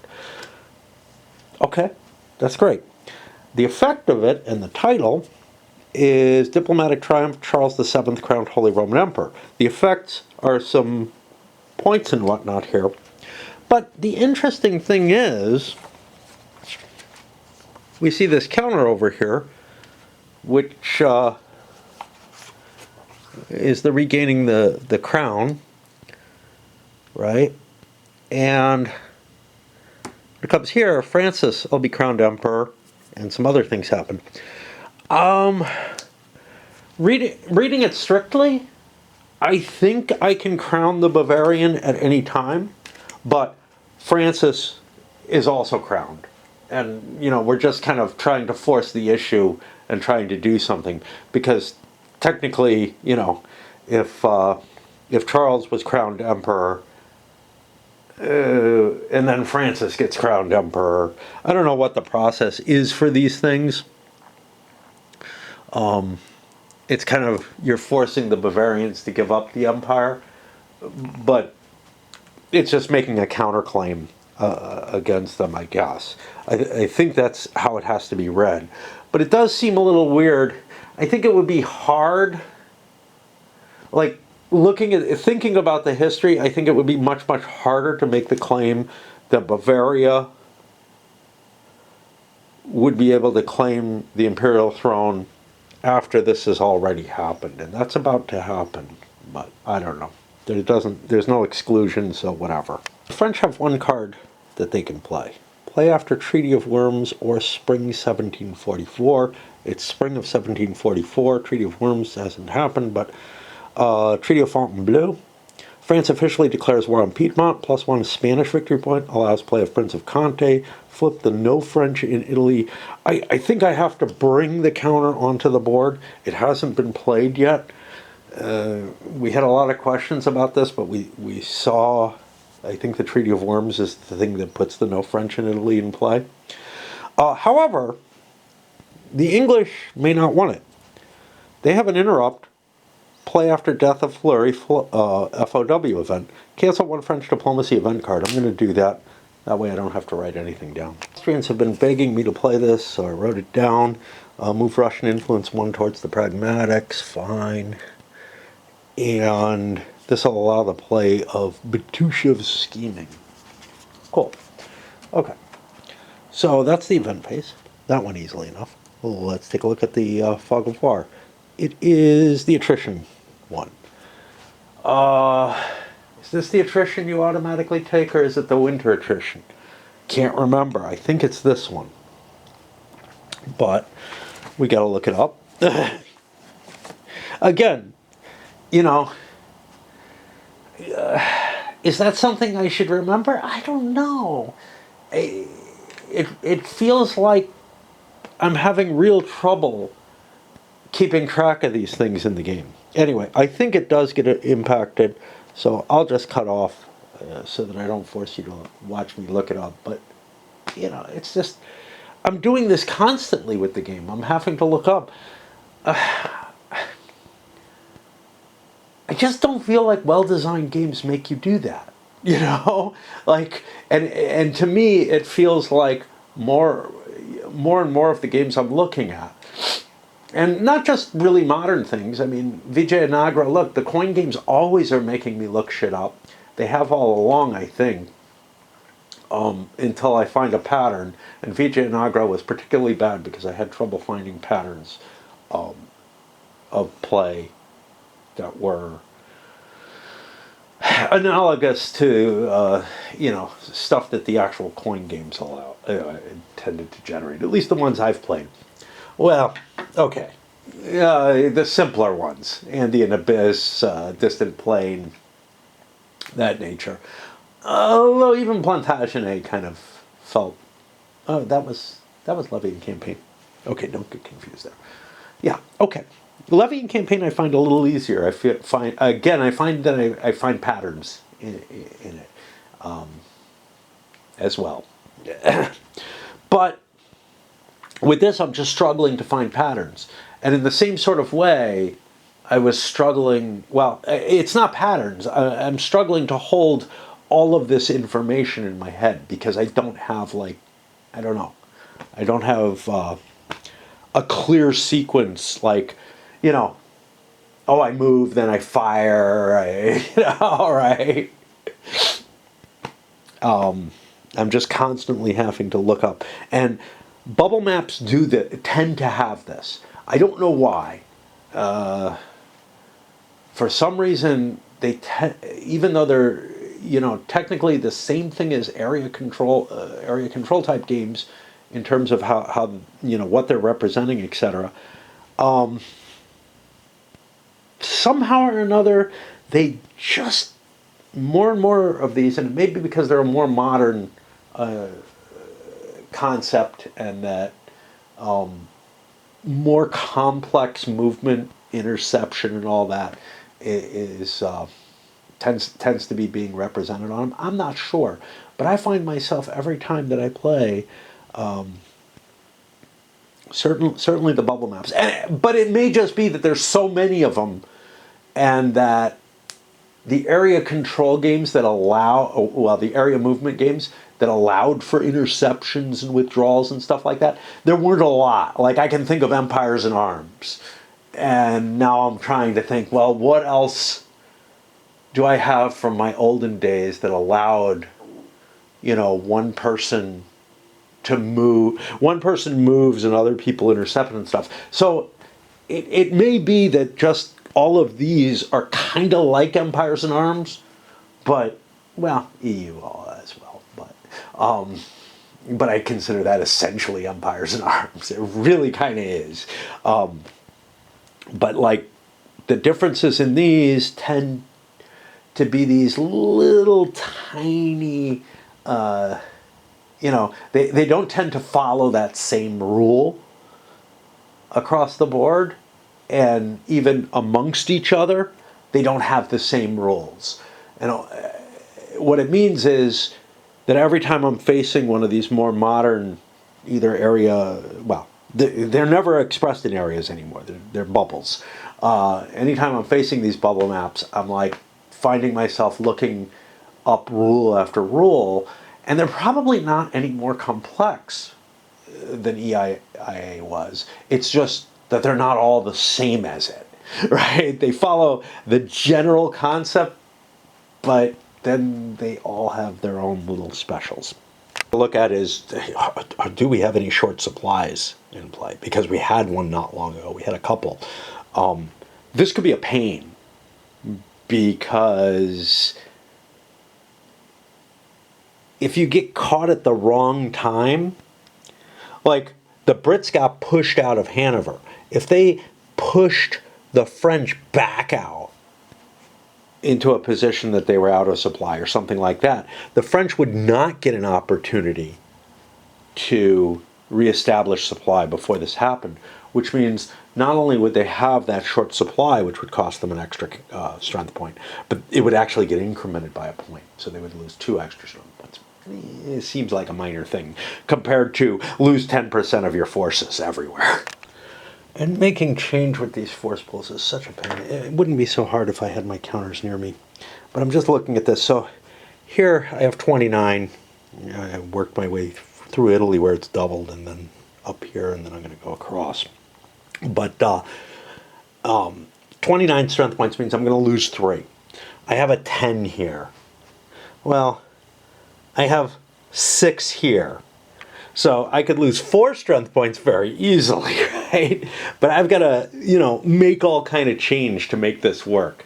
Of course, it's my own fault for using force pools. I probably could just ignore the force strength requirements until the reinforcement phase, count up everybody's strength and see. I don't know. It may actually make sense not to be using force pools, to just use the numbers. Another option would be to keep track of the numbers on paper as to how much you have, so that you could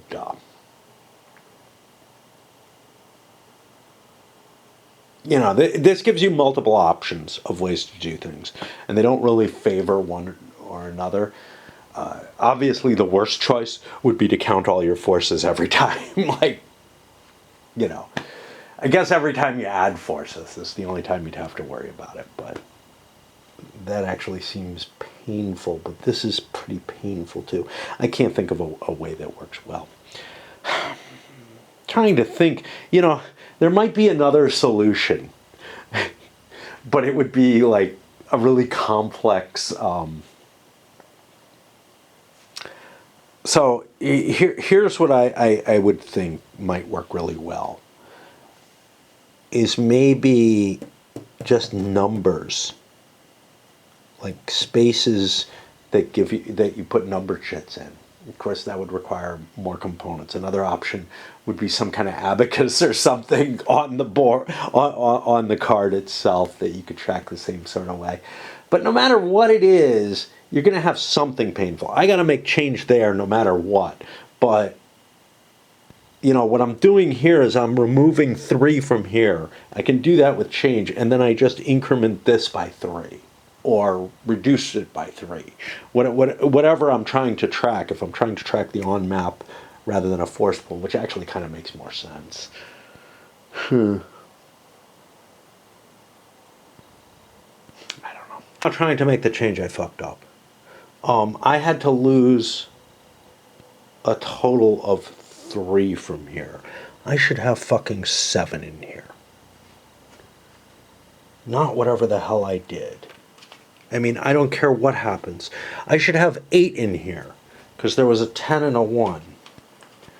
And now I'm going to, after I do this, I'm going to have to recount the Prussian numbers and reset them, because I fucked something up trying to make change. I moved this here, thought I was doing all kind of wise stuff. I broke my 10 into 2 5s, put a 5 over here, right? And then I don't know what I did, but I ended up with way less troops than I should have. 29 goes down to 26. That's correct. I don't know what this should be though anymore. I ended up with like 10 less strength points in here, but I wasn't putting the additionals in there. So yeah, I have no idea. I corrected the situation. So Prussia's strength points are correct at this point. France's are so low, I probably ought to do a count on them. Maybe I'll just count everybody at the end of this. Probably should do that every now and then anyway.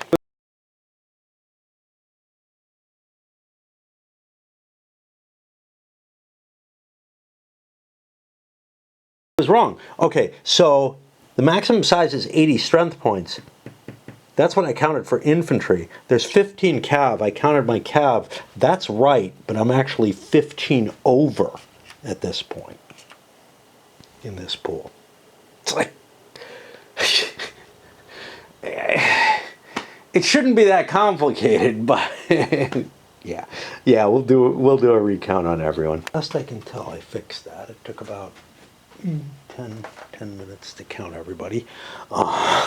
Really obnoxious, but felt like it had to be done. The only errors I found, the Spanish had converted 2 cav into infantry accidentally.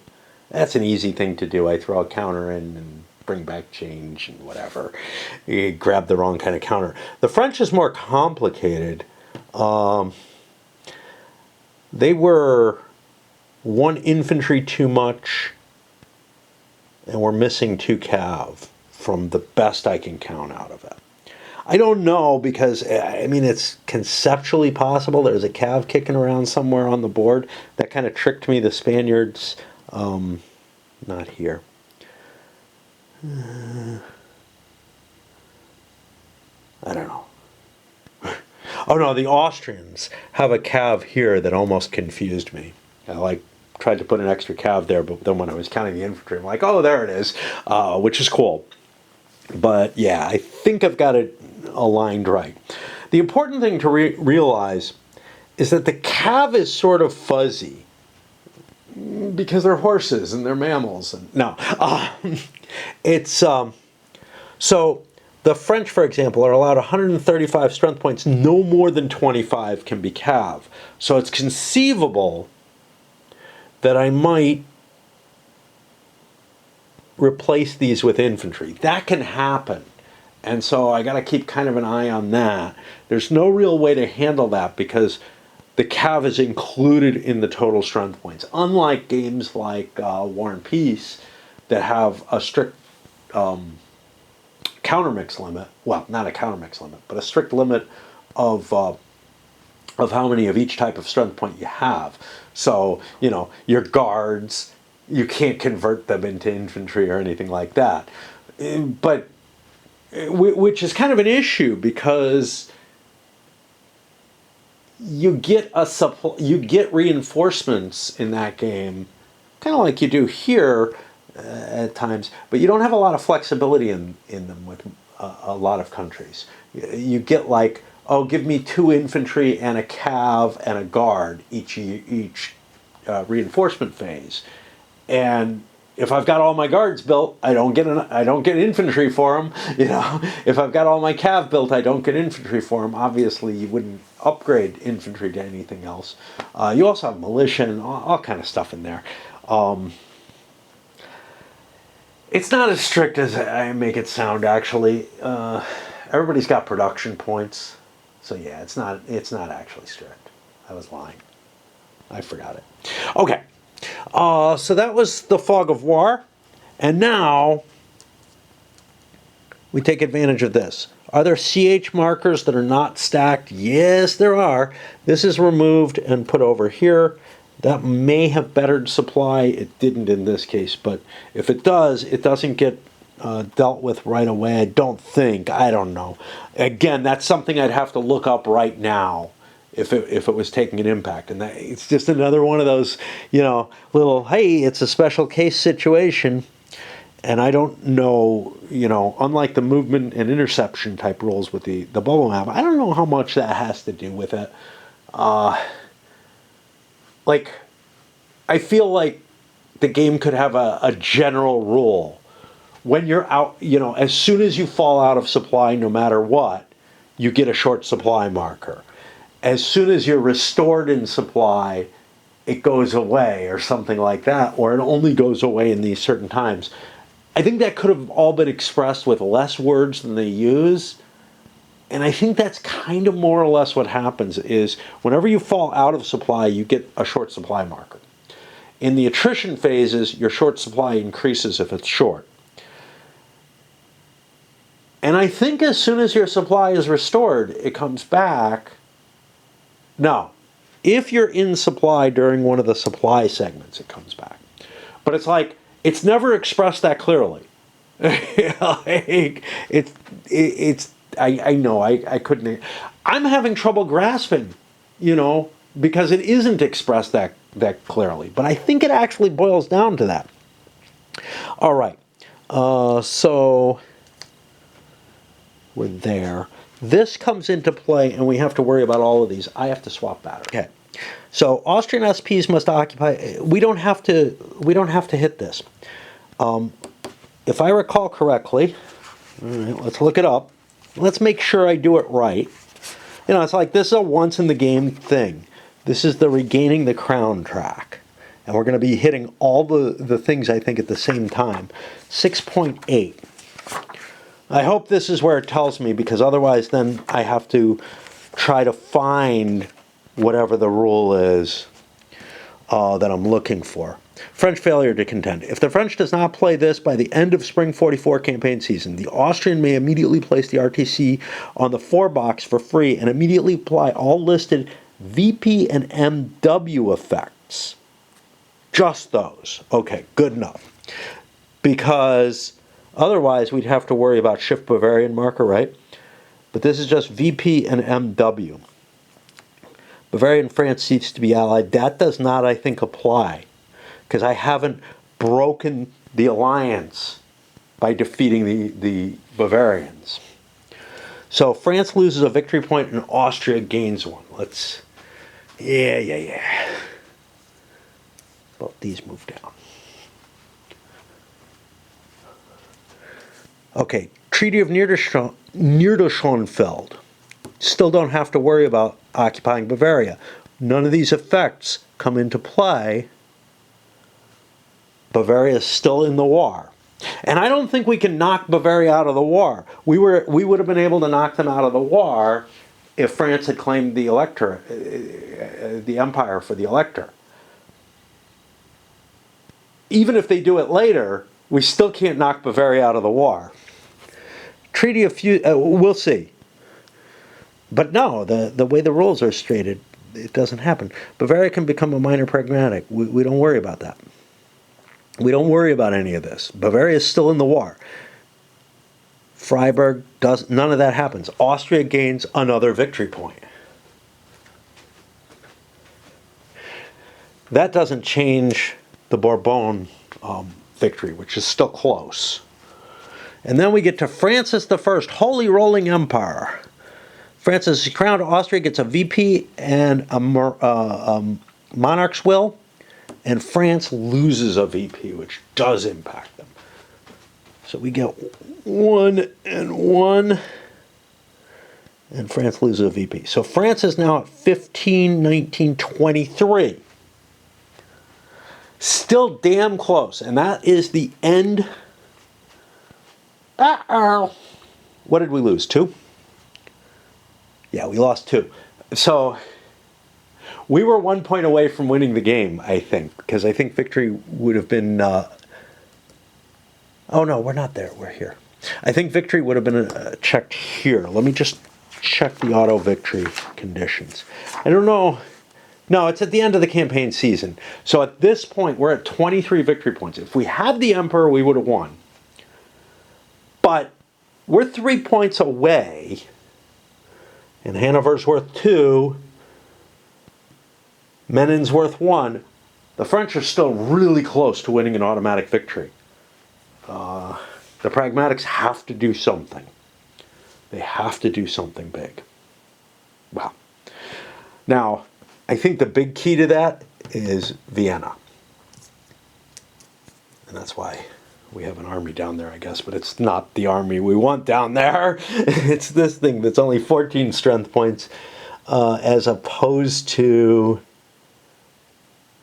Which one is this? The German? It's bigger. Not by a lot, but it's got a lot of cav, which makes it powerful. Yeah, we like swept in, took Vienna, and then the French came back. That's the problem.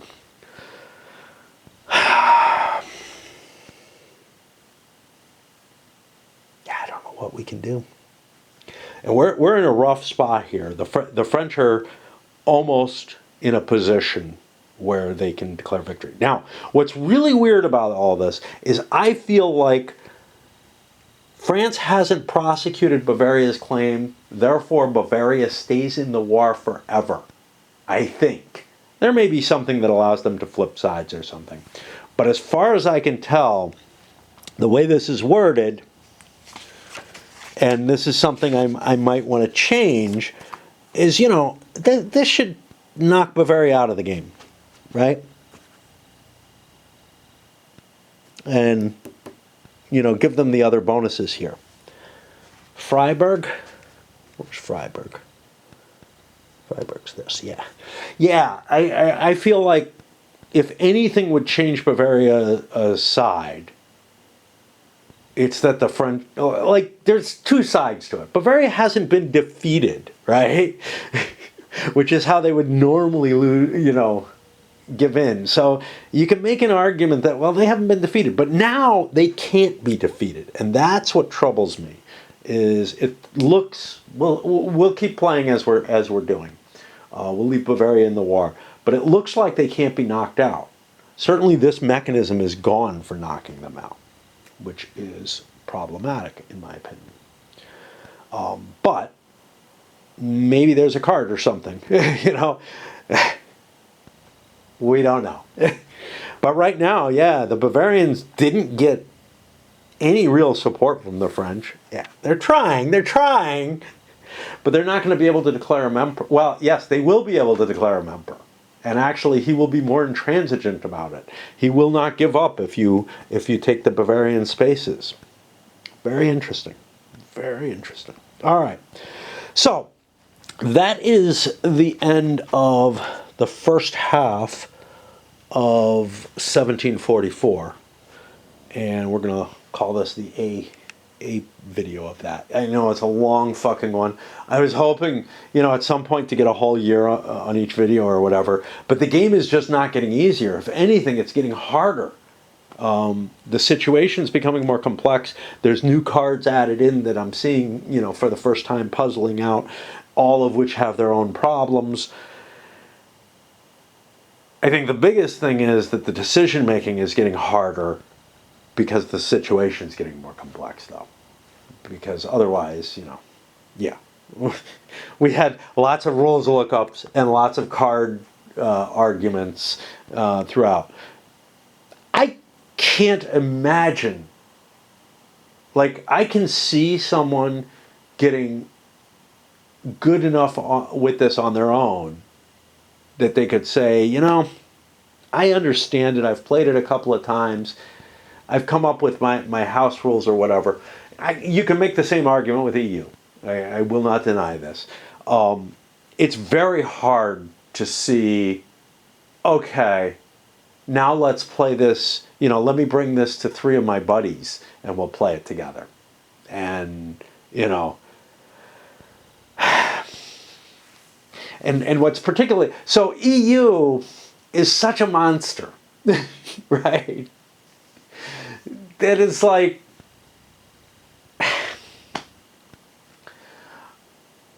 the one time that I did bring a group into play, I had one friend who also had picked it up, read the rules as well. We discussed those rules in like a 4-6 hour session, right? To come up with, okay, here's how we're going to handle all the, because there's a lot of contradictions and a lot of little special cases and everything in it. Here's how we're going to handle everything. Then we got 4 other people to come join us. And then after about 3 or 4 hours of rules explanation, because it is truly a monstrous game. And what I was trying to do was get, hey, let's play the first scenario over a weekend. And then, and we had the plan to do it. I think it might have been a long weekend, the first campaign scenario. And then, if you guys love it the way many of this group loved, like Whiff and Empires and Arms, then cool, we'll figure out what to do. We probably won't continue from that point because it will really be a learning game. And so, even with that 3 or 4 hours of rules or whatever, it was an abbreviated situation. There were things we did not go over. Obviously, we didn't go over the events at all. And yeah, I mean, it's a complex game. I don't know how big my rules intro is for that sucker. I think I went very lightly and probably did a better job than I did on in terms of explaining it to the players at that point, because I probably was trying to work through the rules specifically rather than be light about it. And that's stupid, right? You know, if you're going to play a game with people, you should go over the rules in a lighter fashion and then just, nah, you can't do that. Oh, well, why didn't you tell me? Well, you know what?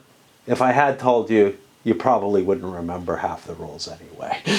If I had told you these special cases, try to help people, get a grip on things and whatever. But whatever. And the thing is, out of the six of us, one person, I don't know, as we got to like towards the end of the rules, was like, this game's not for me.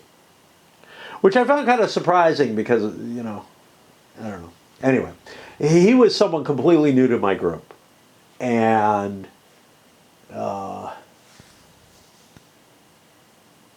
what really kind of sucked was I was like, yeah, you can probably get, you know, I'm sure you can get a ride home. But that was if you played, not if you leave in the middle and like expect us all to take, you know, a break getting you home. And he didn't live that far away. I walked there regularly, you know, to the area he lived in regularly. But he seemed really upset that like, I'm quitting and now I don't get a ride home. Weird shit. Anyway, that's it for this. Who knows if we're going to continue? I can't tell you for sure. But I'm still reading Sapiens and haven't picked up any rule books or anything to start looking at. So, we'll send this up.